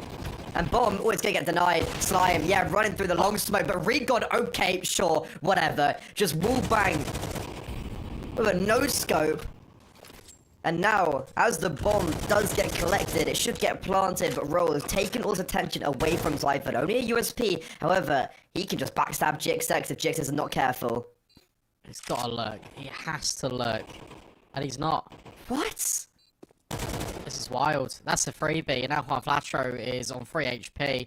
Zyphon, they know he's here, now he can just spam the wall, which is why Juan Flatro needs to move around the corner. Will find Rolls, 1v1, and know exactly where each other are. The spam's out, but it doesn't connect. Juan Flatro hits the headshot. Another 4k from him, and on 3 HP as well. He is turning the odds forever in his favour. That is sensational. Like, just even these openings. First of all, like, we gotta give respect to Towson. That's insane amount of movement and just pinpoint precision. But this is so nice from one Flatro. Like, I don't know how he controls that spray. I don't know where his bullets went. GX, yeah, granted, does save them slightly. But one Flatro on 3 HP. Like, how is Zyphon firstly not killed him with that wood bag? I don't know where the bullets have gone. And I think for him to clutch that up really just shows that yes, Towson might have some nice rounds, but in the end, one Flatro, he is the king for B&E and one of the most talented players in the game. Oh, damn, they exhibit A, B, C, D. Yeah, they peak before the smoke blooms, and as a result, they're able just to find a kill, and immediately you can see Sprout go, okay, well, we want nothing more to do with this round. Fair play to B&E as well, because they were getting blindsided a lot in the opening stage of this game. Sprout were winning, what, 4-0, 4-1? It felt like something 4-1 it was. Something in that vein. Yeah. My goodness me, how the turns have tabled. Table turned. Yeah, I know. I mean, it was the one Tech 9 round. Oh, hello. That's wow. That's a lot of damage. They're all dead. Okay. Sure, that was, like, is that enough, though? Like, they've been doing well at getting these damages. There's been 2 rounds now, and very, actually, it's been 3 rounds in a row, where either one or no players have survived. Scenario, that was a bold decision, to say the least. A bit unnecessary. Yeah, that's 3 rounds in a row where they've had 1 player alive across those 3 rounds. Money very thin, and they've done well in these Tech 9s. However, this half can still potentially elude them a little bit if they keep on making mistakes like that on the outskirts. To be fair, he probably died there because he wanted the bank balances to be kind of equal, even though B&E would have forced anyway. I don't know. Trying to give a justification. Fast play through Donut. Rolls. Doesn't get overwhelmed. In fact, survives the first Mac 10, but jumping around the corner is Regon. Immediate trade. Zyphon needs to stay alive here. Understands there's another player, but gets dealt with. But with Seedrop finding 1 through the smoke, it allows the space for Towson to walk through Donut. And now leaves Synopsy all alone in a 1 versus 3 that feels impossible. Because as he gets the reload in, Slime goes around the corner. Sprout, a very fast round. This time they're able to capitalise on the economic woes of B&E. Because now, look at their money. Yeah, this is really awkward. They're at double eco, so they're going to have to buy into this. And then last round the half, what are you going to be bringing into that? Nothing. B&E, it's been a very awkward half, and I think they'll just be looking beyond that CT side just to reset themselves. Like, these half changes, I think, are going to give B&E it's going to favor B&E a lot because they have been scraping by. Like, they've barely got themselves to this stage. They'll just be looking to reset themselves, go on to that CT half, and honestly, just deny a lot of the presence being taken with Sprout, because right now it's only Zyphon and Towson. I don't see where they can just carry a T side by themselves, but on the CT side, they are doing really well at just anchoring down these bomb sites and just being so mobile around the map. Spam. Yeah, we'll catch out Seedrop. I feel like here, if you're B&E, you just go, okay, well, we got that kill. We're working with very limited. Let's just go. Great nade back in response. Do you expect Towson here on the corner? No, certainly not. But GXX will hit the immediate trade. That's so vital for B&E. But more good flashes rain in for Sprout, but even better trades out of this T side. Suddenly, it's a 3-on-2. Can they keep more than 1 player alive? Can they do it? I think Rolls and Zyphon, if I'm then, I'm saving. Like, okay, ooh, it's made winnable though. That kill into 1 flasher has given them the hope. However, hope can be very dangerous. You're going to have no money in the next if you don't have anything brought over. And now with Zyphon, core of utility out, 1 versus 1! How have they done that? Regon, great shot on the rolls, and then Zyphon just lines them up. He isolates the kills. It's scrappy, but Sprout have somehow won the 2 versus 3. Zyphon is 17-5 right now. Let's just watch this all again, because I mean, where did that go wrong? I'm complimenting the trade so much, and then it just all falls down. Because, yet again, isolated kills. Zyphon's able to hit that transfer, which is fantastic, by the way. Like, take nothing away from him, but it's the player that pushes through short, trying to overwhelm. That feels a little bit unnecessary on the Tech 9, and allows Sprout the 2 versus 2 and the confidence just to give it a go.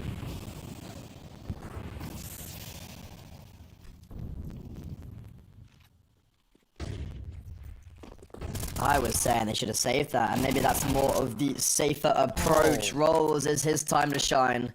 He's had a very slow game in comparison to what he was doing on Overpass, and even though they didn't win many rounds, it was actually a big factor for those rounds he won, especially on the pistol. This is looking good for Sprout. I don't know what's happened to B&E. They've dropped the ball a lot. Like, so many fundamental mistakes have happened in rounds where they've done really well, and then, like, yeah, the ball's just been dropped. This is a round where everything just started off really poorly. Like, Rolls just doubles down towards middle. Or, sorry, towards the bomb site, and, like, that's it. That's round over. And, yeah, that's the half for Sprout, 7-5. Again, I think B&E are going to be very happy just to send this T side behind them and carry on to a new frontier. I think you'd be really happy with 7 if you're Sprout, considering that B&E were really building back into this game. The fact you've been able to just curb out their momentum is very important, and a very good showing for them, because that's exactly what they need. They need to win this map, obviously, to stay alive in this series, to continue their journey in the playoffs, but you kind of look towards Zyphon and you think, okay, you're doing fantastically. You now need the rest of the roster behind him to really elevate the floor.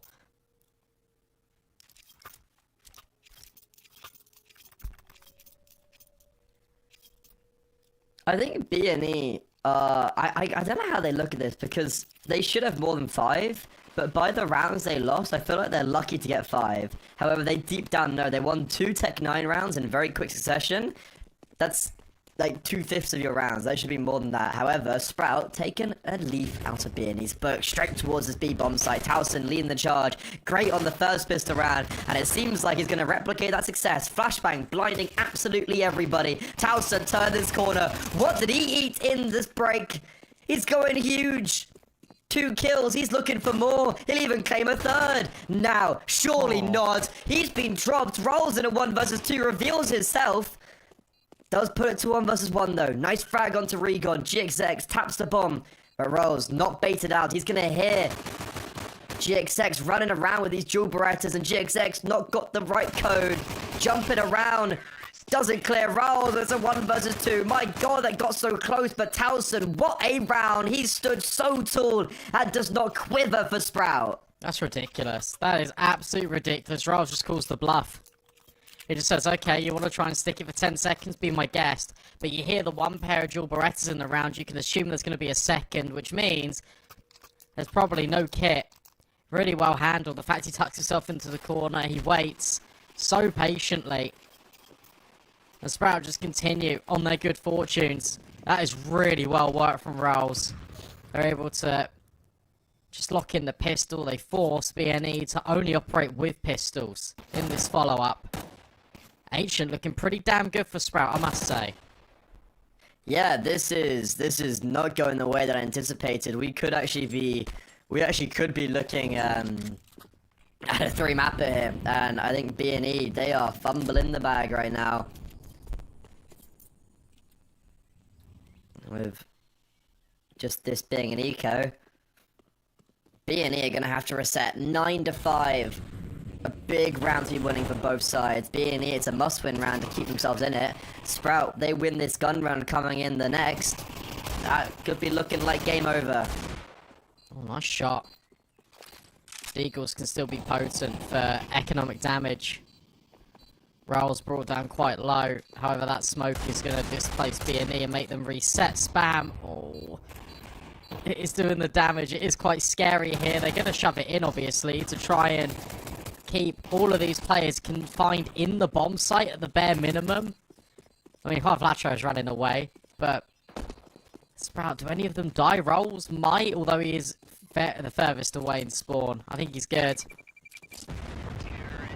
Yeah, they're just about fine. Only 1 casualty. Fair play.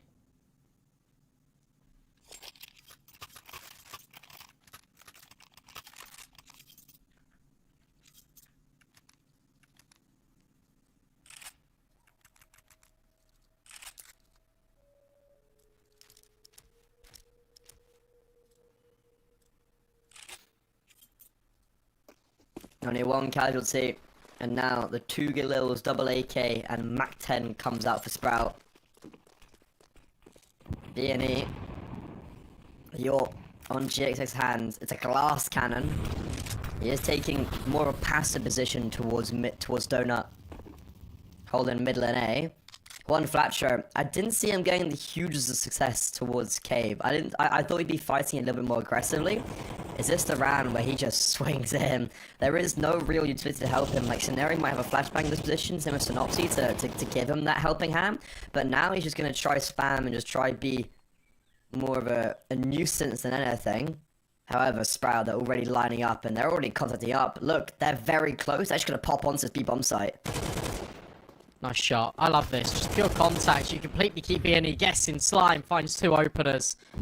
Now, you probably don't anticipate another player here. Juan Flatro will reveal himself. Oh, but can't deal with Slime. That's awkward. Because now space for Sprout is still occupied in long. However, Regon just jumps through the smoke. Alright, fair. Slime's still out here. Dealt with by Regon. Suddenly, it's a 3-on-2. Would have thought this round was done and dusted. However, Rose putting it back to a 2 versus 2 up. Not great on this retake. There's no kits, there's no armor on GXX. One Flatcher might have to do everything. However, great support of flashbang. Rose just sends Seijor in. And GXX, as anticipated, will have to save. So it does come down to the wire. But a lovely 2 versus 3 played out by Sprout. That's double digits. I said if they got this round, it'll probably be map over, exactly looking like it. Really like this contact play. Even with just one smoke, Slime goes up without a flash, completely catches BNE off guard. It's this kill here, in my opinion. If one Flatro was able to find Slime, then the amount of ground that Sprout were able to have becomes very limited. And the fact that Rolls is in long helps so much in keeping C-Jop unknown. And he can rotate over from CT, because I feel like if BNE could definitely have stuck the bomb there in that scenario, and they definitely were able to probably make a good go of it. They are now walking on a very tight line, because they are moments away from potentially needing a third map here, which I did not think was possible coming into this, especially after how dominant Overpass looked. I thought this series, just even at the beginning of it, was going to be a little bit done and dusted. However, it's just been completely different. Super impressed, and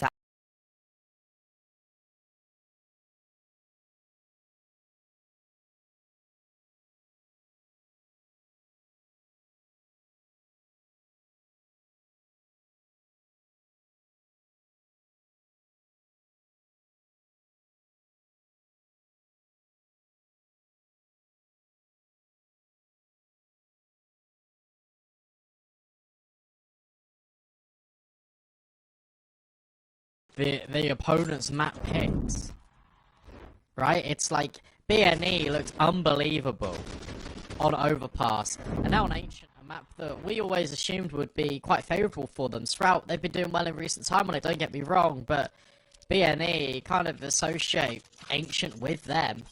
They've been getting absolutely destroyed.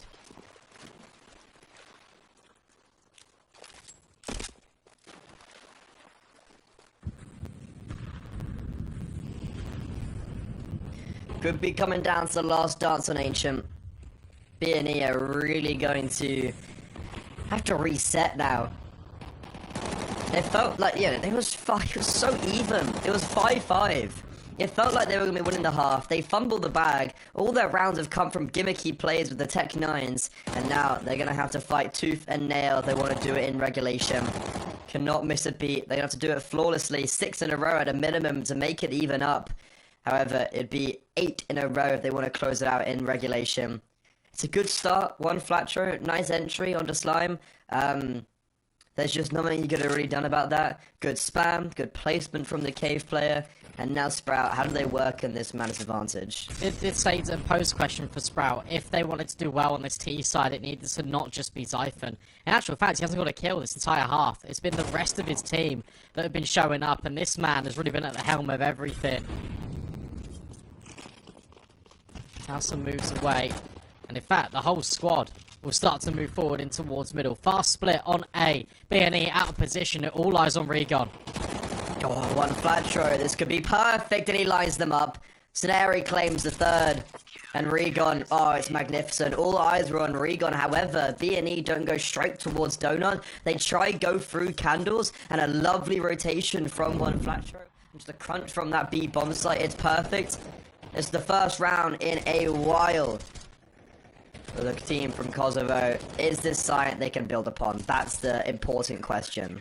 Yeah, it's going to be difficult, but look, they can definitely still achieve it. Comebacks in CS2 are a lot more prominent now as well. I think it's just a case of managing this economy. It's making sure that if you are winning these rounds, you're doing it in such a way in which you're not losing too many players. You're not hurting your finances. And it's a similar conversation. Spoke about the fact that it was Zyphon and Towson that were leading the show. For BNE, it's 1 Flatro, it's Regon. Outside of that, we need one of GXX and Opsy and Scenario to really step themselves up a little bit. There's still time. I'm pretty sure I've seen an abundance of BNE comebacks. So there is definitely a possibility. However, it's going to be very, very difficult. And these are the good rounds to start on, because you can give yourself a very, a pathway into it to garner momentum. If you claim the second round in a row, you put Sprout on a bit of a low buy, And that's when you start going at momentum. Like, you get an eco win under your belt. That's 3 rounds in a row. You start to at least formulate some sort of a defense. However, this is looking a little bit scary. Like, it's just Synopsy and Regon right now against the world, and the close rotator is north and middle. Molotov, the carpet of flames, devours the EA bomb site. Synopsy, never expecting siege shot, he doubles down. GXX rotating in, and this is the issue with the AWP now. He's going to get smoked off. However, cracks the cranium and gets a little bit too over-aggressive. They tap the bomb, and they are just holding for him. A 2 versus 3, and something went wrong there. A miscommunication, because Synopsy had no idea he could die from middle. Oh, flashbang though, and they do deny the bomb. That's a lot of damage. And Juan Flatro over the top of the flames also dealt with Slime. Still dancing around 1 versus 1. And now both parties know exactly where each other are. 30 seconds left. Zyphon takes the long range. He's able to win it out for Sprout. Map point here for them. They needed this. That was a really nice try from BNE, but unfortunately just not enough for them. And as a result, Sprout, German organisation with this European mix, now looking to send us to a 3rd map here in the playoffs. Yeah, they always seem to love Danish teams, and they've picked up 4 now. As well, not picked up, but this roster has 4 Danes in it. And that 1v1, very unfortunate. I thought it was 1v2. I felt like if there's anyone's going to win it, it would be Juan Flatro. But there's only just so much he can do. He's been so persistent at like just clawing his team forward. Just bringing them kicking and screaming. And he might have to do it again. He's got the M4 over towards the B bomb site. They're executing in. There's a smoke right in the middle of that bomb site that's blocking everyone's vision. As it fades, Scenari, GXX, and Juan Flatro unleash hell upon Sprout. And, okay, why, like, where are these rounds? Where's this come from? Why couldn't we see this before? That was pretty dominant, wasn't it? That was pretty ridiculous. Coming in from BNE, you just need more of those. You're right, they just need to be a lot more consistent. Maybe they'll get the luxury of it, because this economy is now battered and bruised for Sprout. They go in with Tech 9s.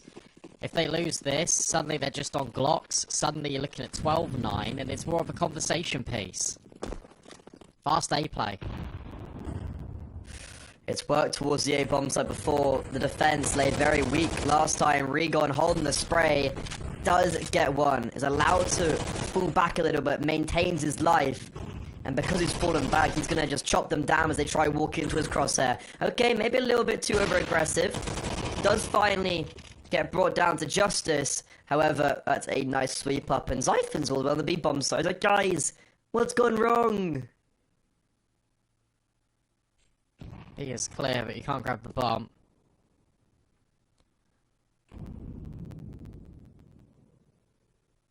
And Synopsy's in a great corner just to deny this. Zyphon would need to clear out so much space. He's just been vocal about where he is. Synopsy lies in wait. It's a fairly common angle, so you definitely can pre-fire it, and he does adjust in time. Ooh.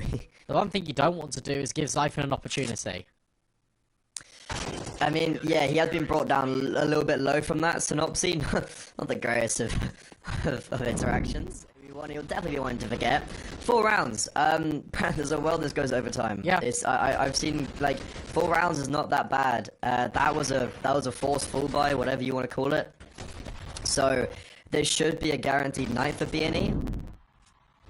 That means if they win the gun round on round 10, it's going to be 11 to 12. Sprout are going to have... Oh, so no, if they win the gun round when they've got 9, they're only then 1 gun round away from putting it into overtime.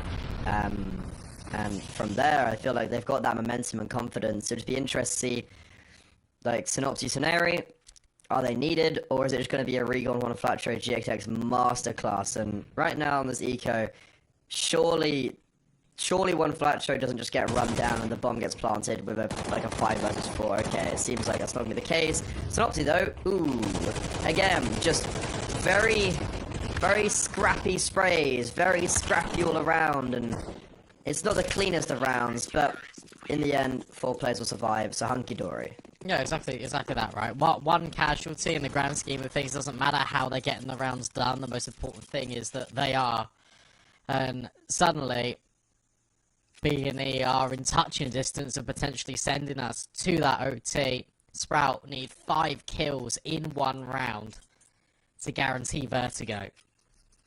It can happen. And for Sprout, it probably should happen. They've been going really well with these executes that have been mainly contact driven, and so now for B&E, they get aggressive from one side of the map. They're hoping to take room and then just have all the pieces in the right place when these executes come in.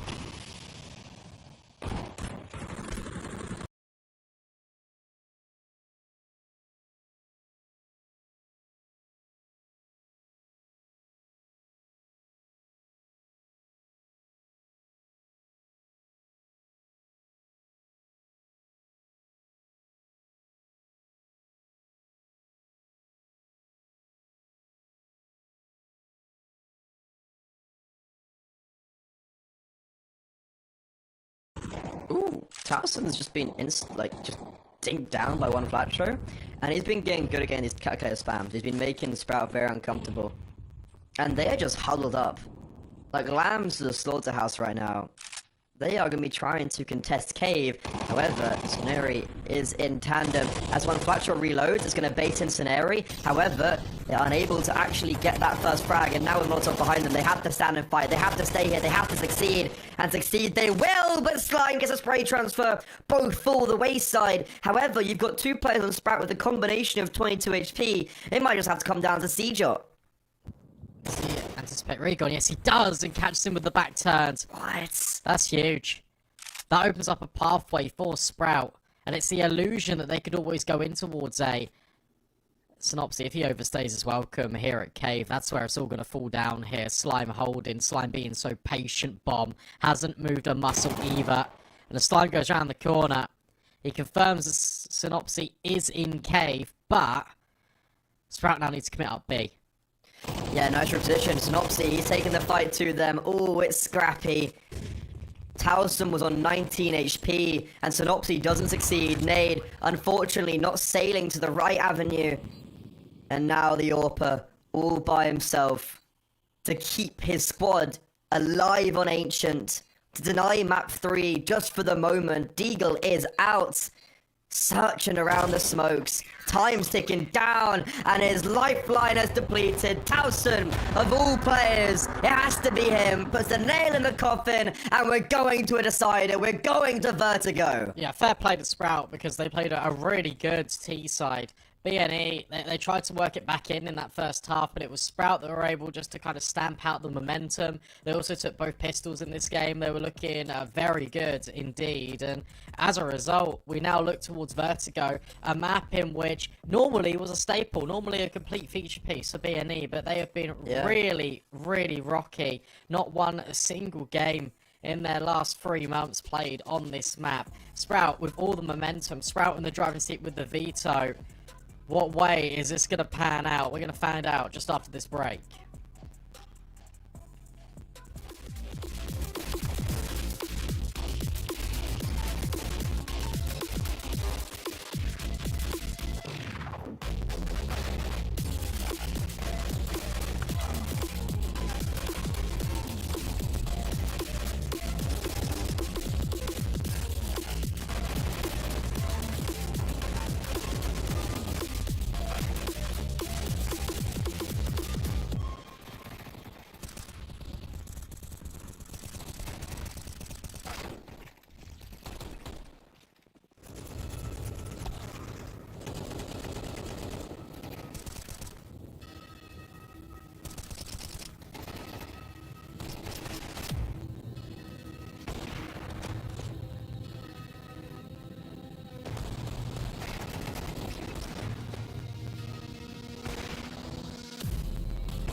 very complicated job, but I love simple things so much. One move. One push.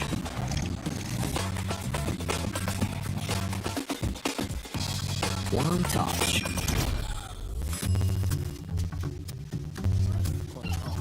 One love. One click. One X-bet. Tired of boring case openings? Do you always get only cheap skins? The Hellcase website has tons of options to upgrade your inventory. It's up to you to participate in giveaways, events, or compete with other players.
Welcome back to the Champions of Champions, where only champions fight it out. We're in the round of 16 rather, and it's gone to a third map. Fairly unexpected. B&E squandered their opportunity on the second map. Their map pick, and now on Vertigo, once their domain. Struggling a little bit recently, however, this pistol round is off to a phenomenal start. A quad entry. There's no response from Sprout. They tried to set up a nice flash play, and then bam, just deteriorated. Yeah, fair play. That was BNE just running havoc up towards A ramp. That shot on towards Gap as well from Rigo, I think it was just absolutely disgusting. C-Drop has got armor, so he probably wants to upgrade that for 350 later down the line, although he will be hunted, I imagine. It's a very slow and painful way for the pistol round to end, especially after how explosive it was, but BNE, I think it was important for them to get the pistol, to get some momentum very early for themselves. A team that really relies a lot on just chemistry and morale. Pistol round heading into this final map, especially after what it looks like them losing the knife round starting T side. It's gotta feel pretty good for them to win the pistol.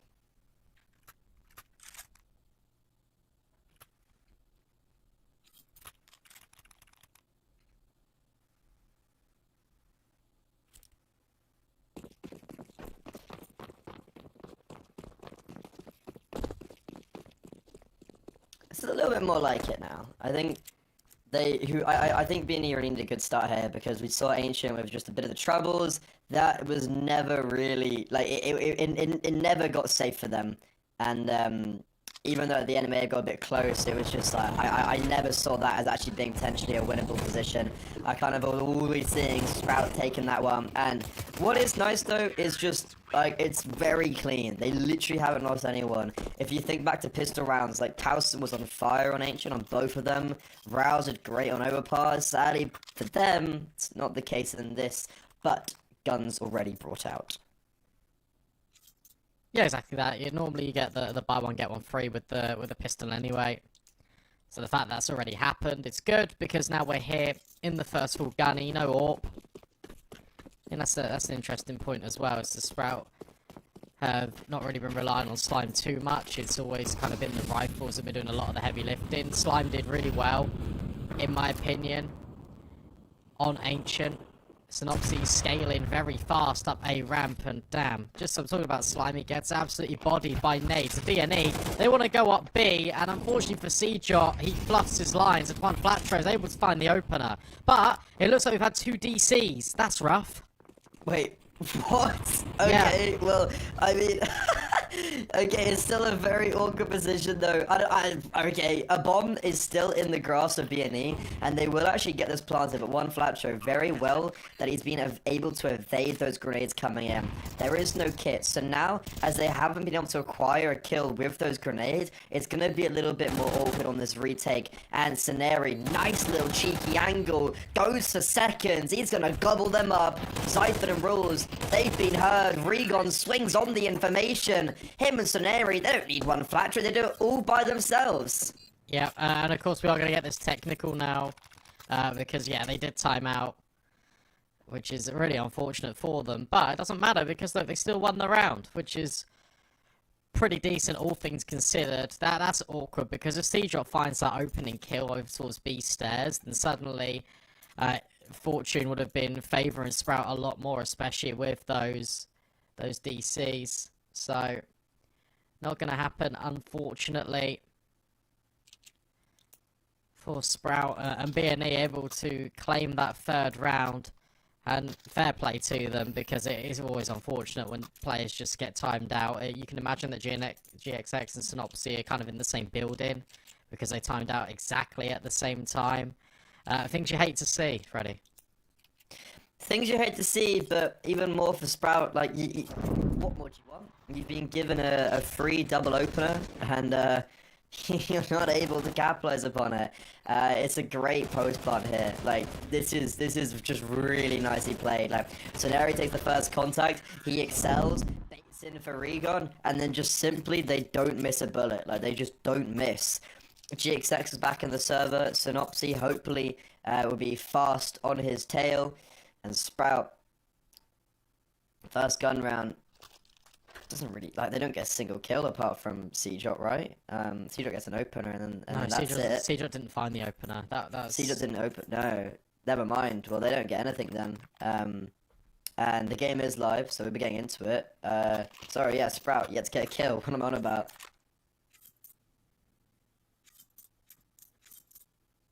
Yeah, that's awkward. Fortunately, the match is back underway. GXX gets given an AWP on his return. Deagle's out for Sprout. I feel like they need a round like this where they get at least a couple of kills to feel confident about things, to feel a little bit better. That's the hope, anyway.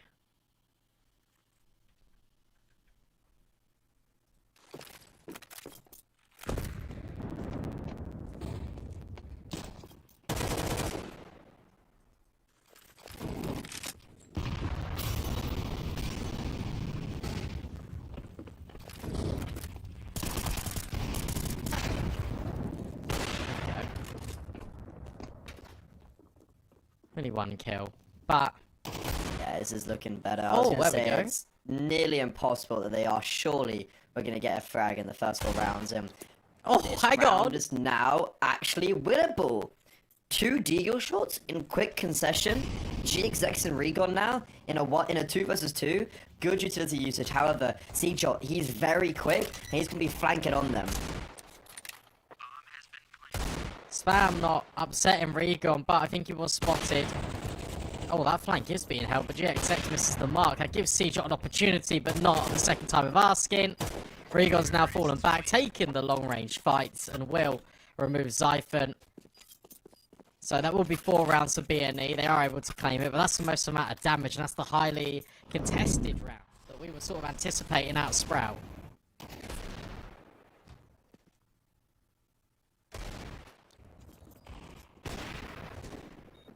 Yeah, now can they convert that success to the rifles? That's the most important question. It's still very early doors.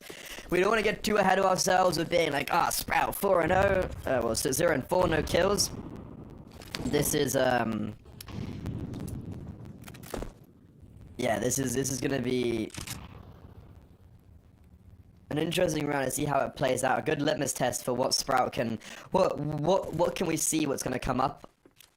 And right now for B&E, they're playing very slow, playing very tactical over towards a bomb site, and Synopsy's been throwing this utility pretty much every single round, and it's just really nice util on gap that gives them really good space to work with, and just makes Sprout very uncomfortable. They're still going to try and fight this.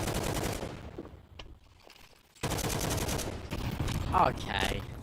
Right. That's not fair, is it? Slime had to find that trade, and he does. Had to find the adjustment on Juan Flatro. Will manage to take him out. 4-on-4. B&E looking to potentially reset towards B, looking to go back in towards C-Jop.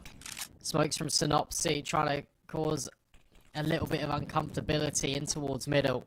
Smokes are ringing out, but look, the bomb isn't committing. B&E are just trying to pull these rotates over.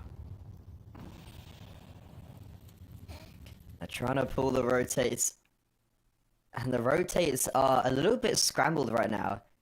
More towards the B bomb site, and Regon is in a very good position that if he gets a frag here, they're gonna just be in spades rotating over. However, he gets caught off guard with the bait and switch now. They're gonna be a lot more comfortable heading towards a bomb site with a little bit more vigor about them. This bomb is gonna get planted. There is not gonna be the ability of denial. However, they can make it so Synopsy can't get out. So far, not going so well, but Xiphon finally puts him down. All 3 players rotating from CT. Roll still in the aggressive position towards headshot, bomb tapped. Xiphon and Seajot both on each other's toes, both dancing around the top of default, but now the AWPer up close and personal by himself, and Sprout, that's a little bit more like it.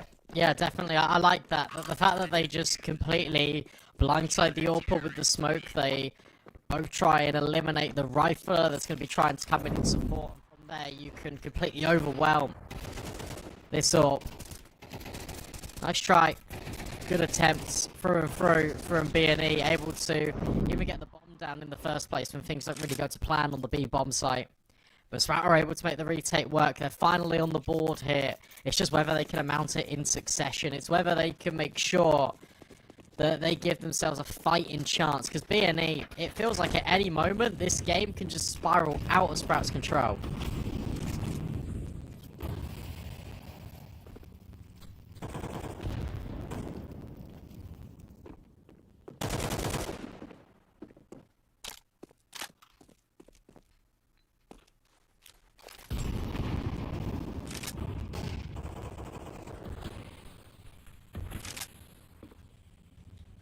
I do like sending Regon as a lurk, and the issue is it just didn't work. And I like making play like that. However, when it doesn't work, it really drastically fails, and that's the issue. Contact over towards the A bomb site is attempted to be taken, and Roz, I don't know where he saw Regon. It felt like he wasn't on his. Yeah. I mean, on the screen.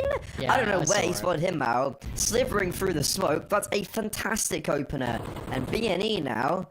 A man disadvantage, still looking to poke and prod towards the B-bombs like one flat throw. It's time to shine, and that's the first. Get rid of rolls as well. No, not quite, but immediate trade. And now GXX holding just in case Zyphon tries to reveal himself up an overhead shot instead. Doesn't quite come forward. Everyone from Sprout is here, and they can even blow open these smokes to have a peek behind them if they want. Bomb, it's just not even able to go down. Synopsy goes towards Gap with the bomb. If he had maybe fled the Molotov to maybe like God's spot, then he could have got the bomb down, but well, he can't even get it. Lovely nade by Slime, and a lovely spray down from Zyphon. Sprout, just an incredibly clean round, and great double opener from Rose. Yeah, very impressive. Good adjustment. You mentioned the Rolls kill, and it was hard to see when it was granted, but you saw literally a pixel. Wild stuff. And then to be able to kind of come out of the chaos, reset, and go, okay, well look, we'll just deny the utility. We'll throw the incendiary in, we'll make it uncomfortable for B&E, and then we'll drop the nade on their heads. As soon as that bomb gets denied with 20 seconds left, you always feel like Sprout are gonna win that round. And look what it's done to the economy. Back-to-back rounds without bomb plants, back-to-back rounds with losses. Suddenly, you're on Tech 9s and P250s.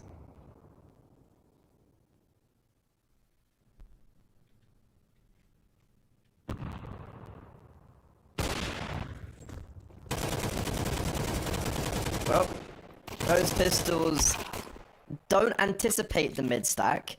I do like it from Zyphon and Slime to be taking this bait and switch. Slime probably could have hanged around a little bit longer to make sure that Zyphon didn't die and just to basically cover his tracks a little bit. But look, one player dying, nowhere near the end of the world. And Sprout, after 4 rounds where they got, I think, 3 kills in those 4 rounds, they are now looking good.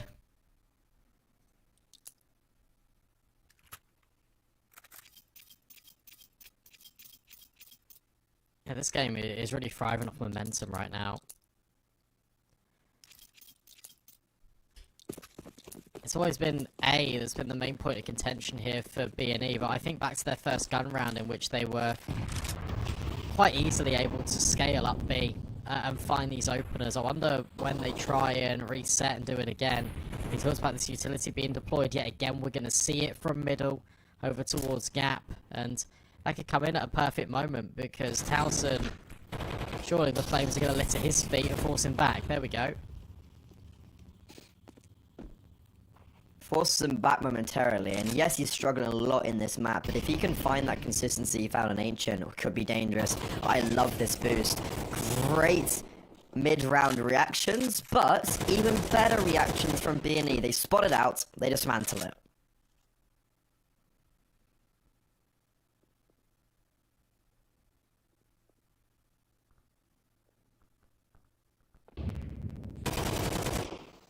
Oh, didn't even realise CJ would be on the flank there. However, with GXX getting killed towards Gap, it opens up a lot of space for Sprout to be worked around.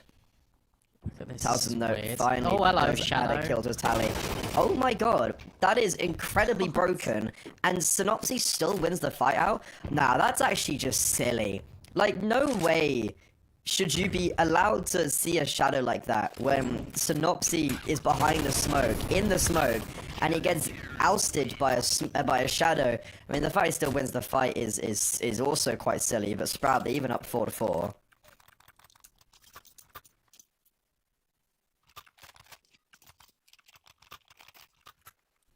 Yeah, they do, and I agree. I feel like that is a little bit of an oversight.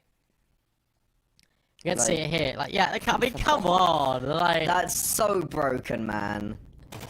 That's a bit rough. How does Synopsy still win that fight? I think CJ was a bit like, wait, what's happening? He was like, wait, he's here?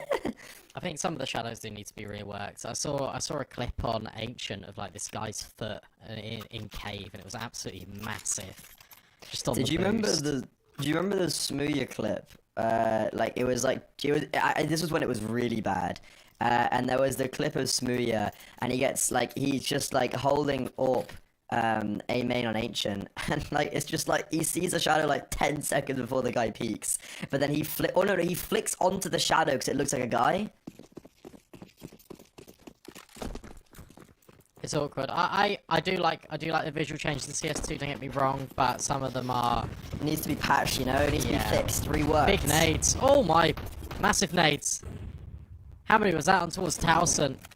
Maybe 4 or 5. They do find the opener B&E, and now they look ahead to try and work a bomb plant. Maybe testing siege up on this B-bomb site. He is currently the only one here, and he's very far back. Look at this, B&E are taking the space at the perfect time. Okay, this is actually quite a winnable affair for them.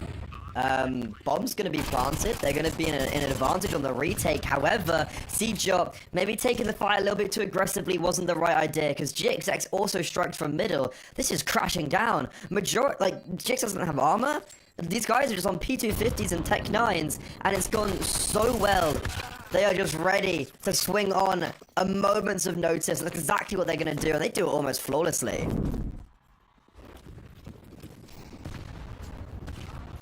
Huge nades. And then from there, I mean, the timing was just immaculate. Out of B&E. They completely overwhelm, and it's these little pistol rounds, it's these 50-50s in which they're able to win out. And that makes them just so much more deadly. Sprout, they're able to reinvest, but it comes at a cost. Their money on a knife's edge. Fast play out B. Siege Up not biting. Vertigo might be looking to feign presence, that they're running it right back.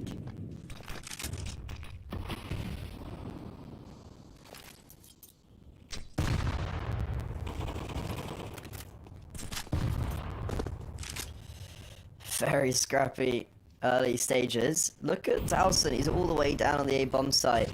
I love this aggression, and I love how much brunt Sprout are giving to B&E towards this B-bomb site as well. They're just making them so uncomfortable everywhere. B&E gasping for air. They are going to give themselves some breathing room for now. With a minute left on the clock.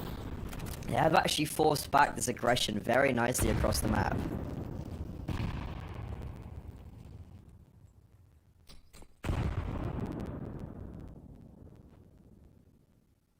I don't mind it, they're even holding for boosts just in case. These players are going to try something a little bit gimmicky here for Sprout. I feel like Slime is in a really good position here. He's holding ahead of all of the utility, which is pretty essential. Should be able to get the jump on one of these players, but it's all a little bit of a fake. 30 seconds left. It's going to be B. And One Flatcher running away now. Surely that's the indication that it's going to be that commitment. You feel like GXX needs to go around the corner here. The Slime hits the flick. Now the B&E going towards B bomb site. However, both of the players get cut down to size by Scenari. Synopsy helps out Sprout a little bit because now it's a 3 versus 3. And look at this, they're pumping straight on the accelerator, trying to go through that smoke, trying to deny the bomb, but the flashbang's just a little bit too early, and once they actually reveal themselves, everybody's waiting and anticipates the execute. Unfortunately, Slime wasn't really in a position that he thought he was. He gets negated and neutralized, and then rolls shortly afterwards. Scenari, even though he does get quelled by his teammates, B&E still cling on for 6.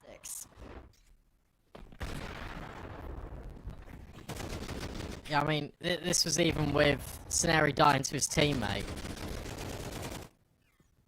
B&E are already starting to establish themselves in this game, and now it's not one-dimensional. Now they're throwing in the risk of fakes. Money also reset in the penultimate round of play here in this first half. B&E potentially could work their way up to 8 rounds here on the T side, which would be exceptional. It's all about making this one as clean as possible, not allowing any rifles to be brought over, for instance, to Sprout. Their money's not great. Don't give them a lifeline and sign to work with in the next. They've been doing very well at playing slow towards a bomb site and then just pouncing up, just taking the space one by one, doing it as a collective, and yeah, they do that one flawlessly. One Fracture is having a phenomenal series. 13 and 6 right now. He has been very impressive so far.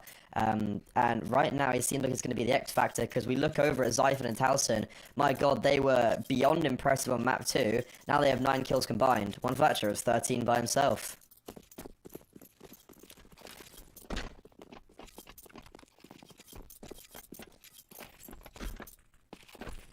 Yeah, he's been playing stunning. Big fight towards mid here. Look at this, Zyphon around the corner. Okay, Just gets pre-fired by Regon. Towson will at least find one back, and now Seager and Rolls need to hold strong in towards mid, and they do exactly that. Really well handled. Seager will be overwhelmed, but it is just Scenari left alone. 1 versus 2. Can get the bomb down. Technically, still very winnable. Yeah, very winnable. However, HP is not in his favour. He got a double entry in the last. Now he's been looking for a 4K and a 1 versus 2 clutch. Nade sails past him. He swings out. He tries to go for the left-right good night, but unfortunately, it's going to be unattainable. And Sprout, they at least will claim a lifeline and make this half still very contestable. Counter-terrorist.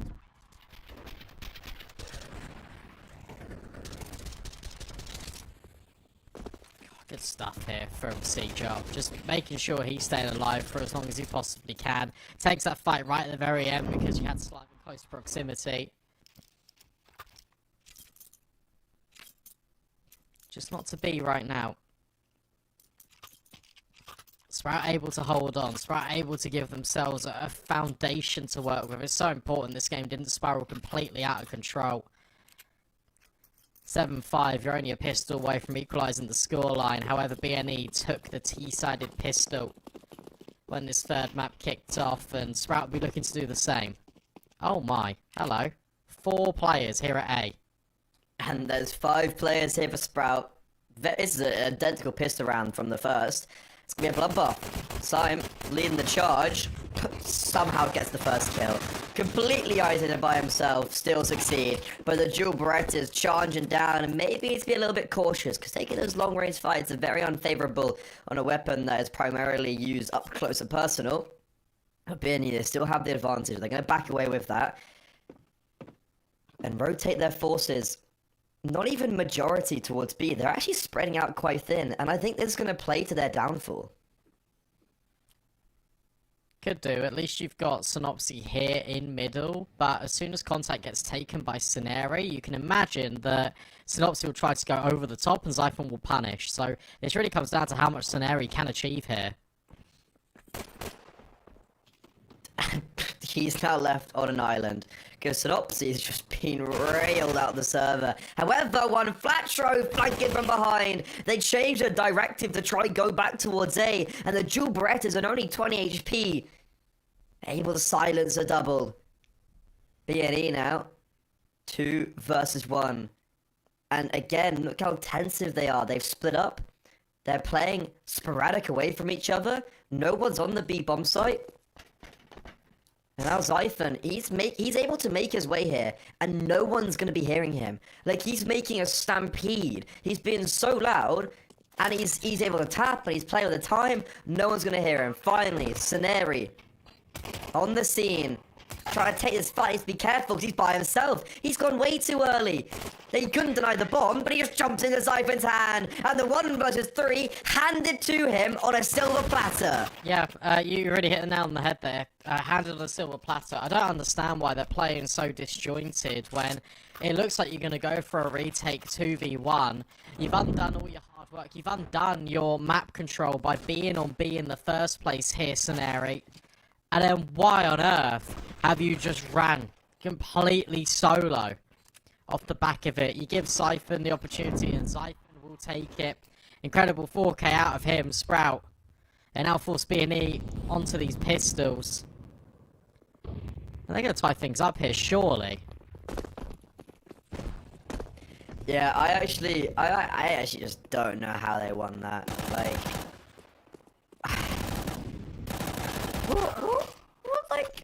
What are you doing? Just how? One fight show. Firstly, they're pushing aggressive. I'm not even a fan of it, but it works. So you can't, like, you're like, okay, it works, so that means it was correct. Well, it's just, no. And, yeah, I don't know. I feel like B&E, they had this series in the palm of their hands. And as bad as it says, they're being beaten by an academy roster right now that was playing, like, a main advanced level. And these guys have been promoted up to the main team, not because they're, like, warranting it, it's because the roster's been picked apart. They're playing very well now, don't get me wrong, but these are guys that are playing a lot, like, higher than their tenure right now.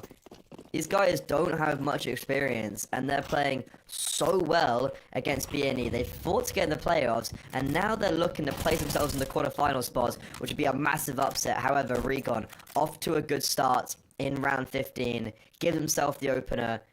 A Siege shot just walked into his crosshairs towards B. Yeah, Sprout doing this a lot on Ancient. It was using utility, but right at the last minute. Flashbangs for Zyphon are now deployed to get Sprout up the ramp, but they actually take a pause. They drop a lot of utility in, and it's not really affecting BNE and their positioning whatsoever. As that smoke flies off the map, doesn't quite land in towards Quad, but no one has moved. No one has rotated. And now it relies on Towson to find something with his position up gap.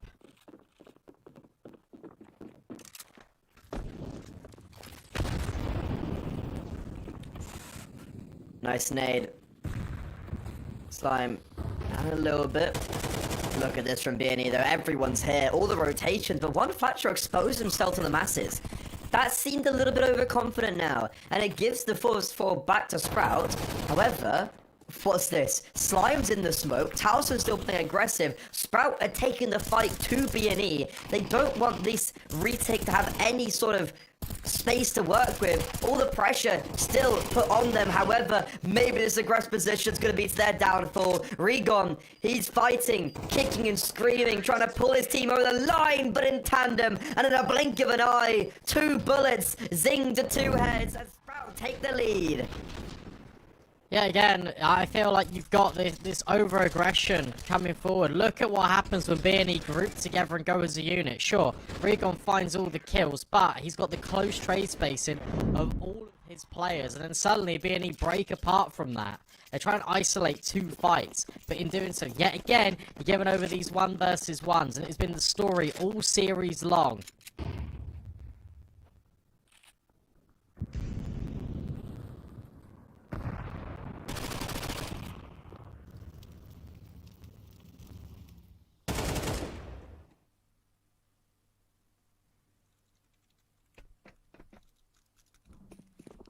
Tell you what, I honestly feel like that this right now, based on how this game's going and how the series has gone, this is Sprout's map to lose. Especially when you throw into the consideration that BNE have not won Vertigo in their last 5 outings, in their last 3 months of play. It's worse actually than that. I think there's like, it was like, what, 1 out of like 9, I think, in the last 6 months. It's really quite poor. Like, I get what you mean of this being Sprout's map to lose. However, Sprout should never be even in a position like this. Like, they shouldn't be on a 3rd map. They shouldn't be up 9-7. Like, I get what you mean. I still feel like this is very much on BNE. Like, this is really quite a travesty. BNE haven't had much officials in the last few months because they are just simply getting first rounded. Like, they're entering these tournaments and then they're losing to the likes of Sprout, who have been dismantled. Like, imagine if Wonderful was playing, imagine if Spook was playing, imagine if they had their full roster.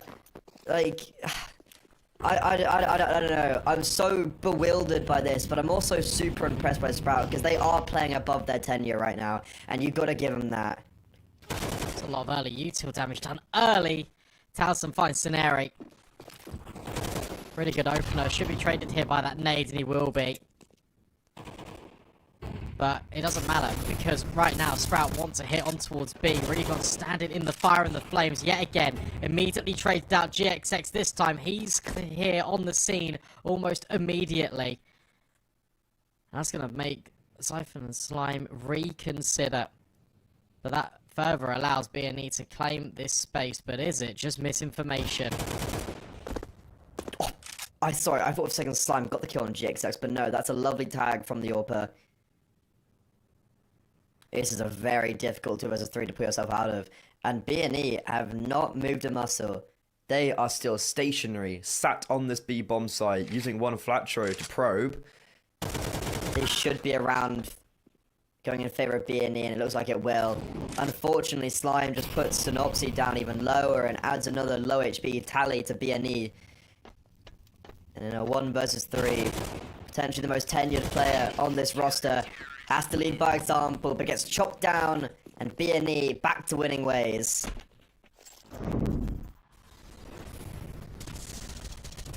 Yeah, fair play for Vertigo just to stand in the smoke, in the flames the entire time, because it allows GXX to find these opening kills and then even further damage on towards Slime. Nice try from Sprout. The fact that they're taking a page out of B&E's book and trying to just put a lot of attention down towards A ramp, but the hit comes over at B. It would have worked if Vertigo was traded out maybe like half a second faster. However, this time, he gets immediately removed from the equation.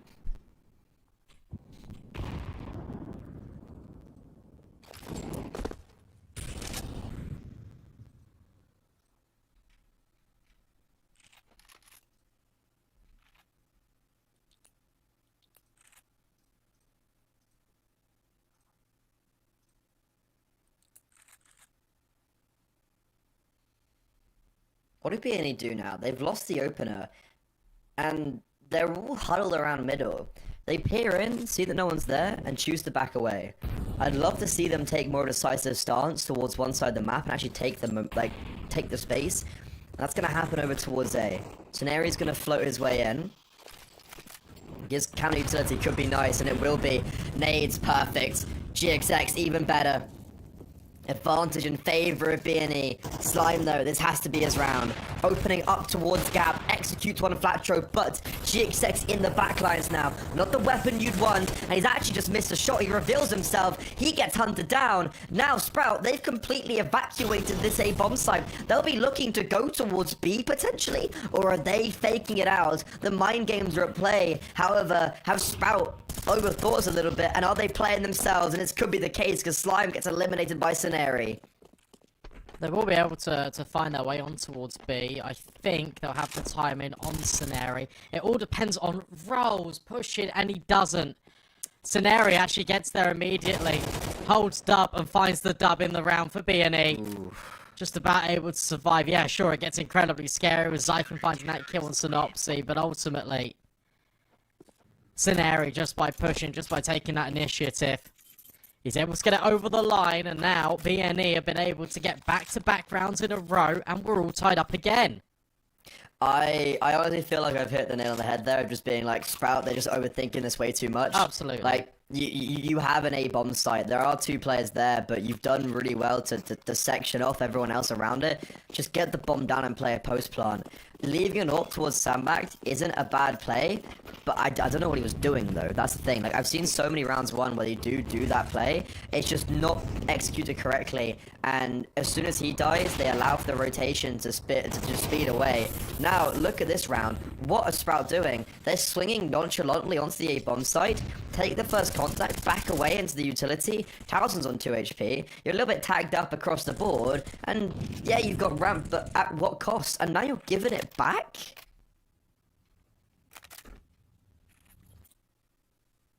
It's a little bit awkward. I feel like they're constantly expecting B&E to get aggressive. So as a result, you're kind of playing in and out of positions of control, and you're feeling really uncomfortable. You get caught in the incendiary, and from there your round is basically finished. Nice smoke out of Regon, immediately sees the pressure and just falls back away from it. 50 seconds left. Sprout, a lot of indecision and a lot of decisions that need to be made.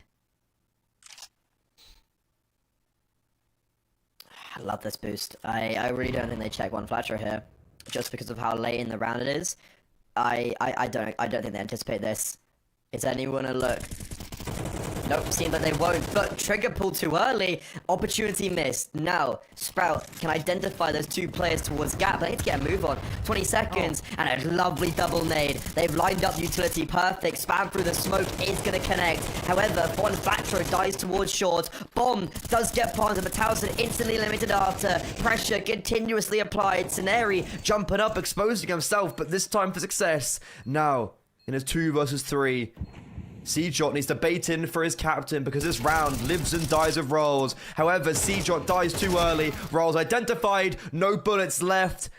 He gets the kill on Synopsy, but I think he had like 4 left in the chamber. No matter if he'd actually got the kill onto Regon, Scenari was there to trade out, and B&E take back the lead. Yeah, that's a really awkward one because the longer the time whittles down, the better Rolls' position becomes, and because he's left completely alone, it then just sucks. Like, it's so difficult for him. He's just left there alone. He's thinking, oh, well, that is really unfortunate. VNE able to win out, and I like this. They're taking a pause. They think, okay, well, what are the possibilities that this goes wrong? What do we need to discuss in order to convince ourselves that we are still good for this series?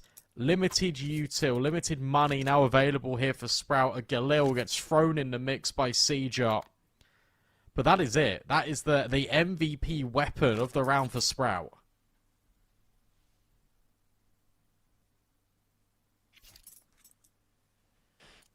I mean, yesterday we saw Twist get a double entry of a Galil that almost, I think, that one phase the game against Virtus Pro. So I don't know, it's always possible. However, is this gonna work out? Oh my god, what a nade, what a molly, and another nade. How do they get the opener, Sprout? But yeah, they're gonna run into the meat grinder. Lambs to the slaughter is like shooting fish in a barrel. That's going to be 11. And B&E, okay, they're looking a lot sharper. I think backs against the wall. This is when Devil Walk is like, lads, just wake up. Like, what are you doing? Wake up. That's exactly what's going to happen. And it has happened. You're completely right. Only one casualty.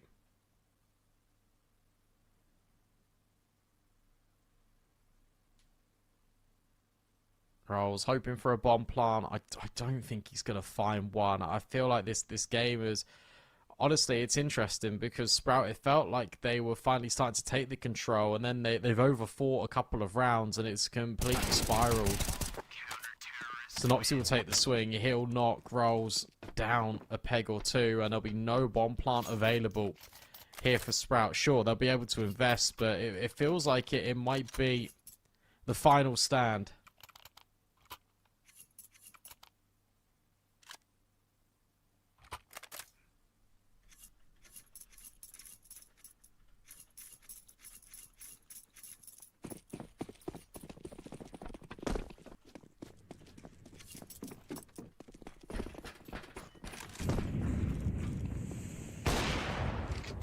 Oh, good opener from Slime, though.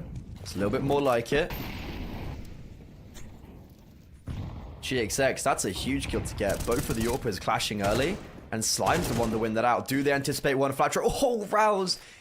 Centimeters above his head. Oh, he thinks it's clear now. He's spammed. He doesn't. He might not check this as the smoke is fading. One flat throw. Yep, that's exactly what happens. Rouse, that is so unlucky. He had the read, just wasn't able to execute. And now, speaking of execute, Sprout charging and burners towards the B-bomb site.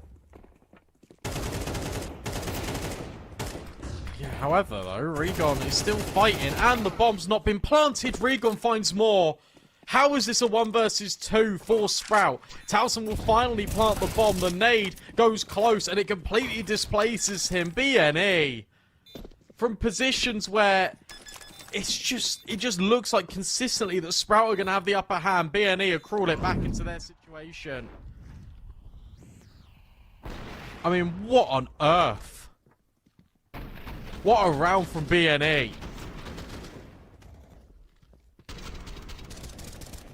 I don't know how they've pulled that one out of the hat. Lovely, just ability to close it out. They put themselves on match and series point. Tactical pause, very necessary to calm the nerves, because I thought Sprout were going to be winning that round out. And it all starts with one flat throw on the A-bomb side. Honestly, the fact that he was able to get the kill on Rouse just makes it so that the rotations were able to be quite fluid and pass themselves towards that B-bomb site.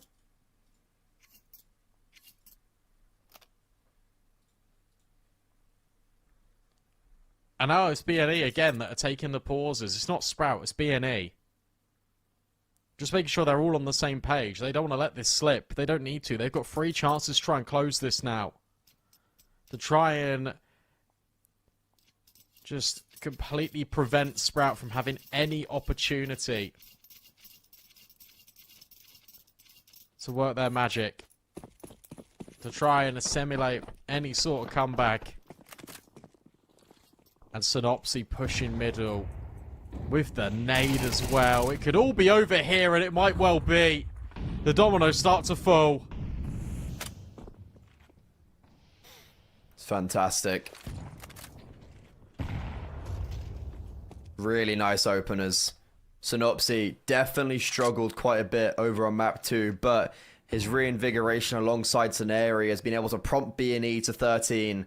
Still not there yet, but we're very, very close. And Sprout, they've done really well. However, they were leading 9-7. And that moment, you said it was Sprout's map to lose, and I disagreed with you. However, I'm actually going to change that now. I completely agree with what you're saying. 9-7, and then you just fumble it completely. The pressure gets to you potentially a little bit. You lose a lot of very close, clinchy rounds. You make some very bizarre choices in the mid rounds, in the late rounds, that cost you the game, and sadly we might have to say goodbye to them as B&E are looking to place themselves as the first team in the quarterfinals. However, game is not done yet. 3 versus 5. Can they break through one last time? Potentially. I mean, look, bomb can be planted here, but again, we've got another scenario where... Oh.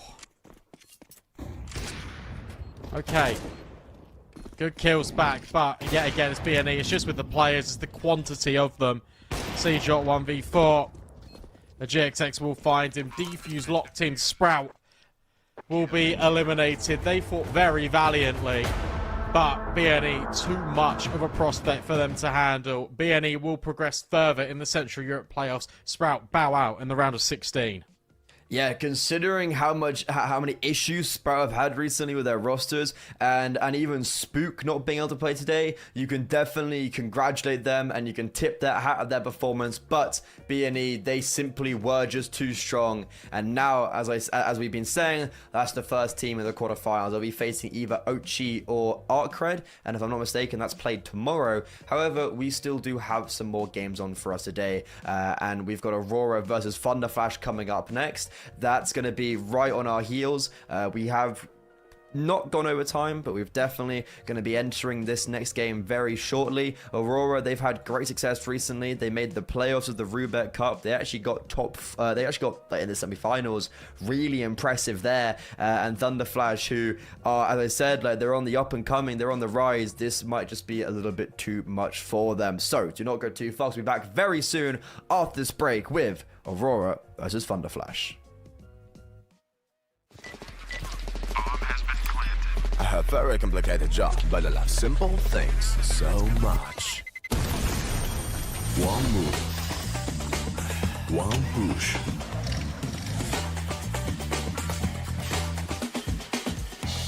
One touch.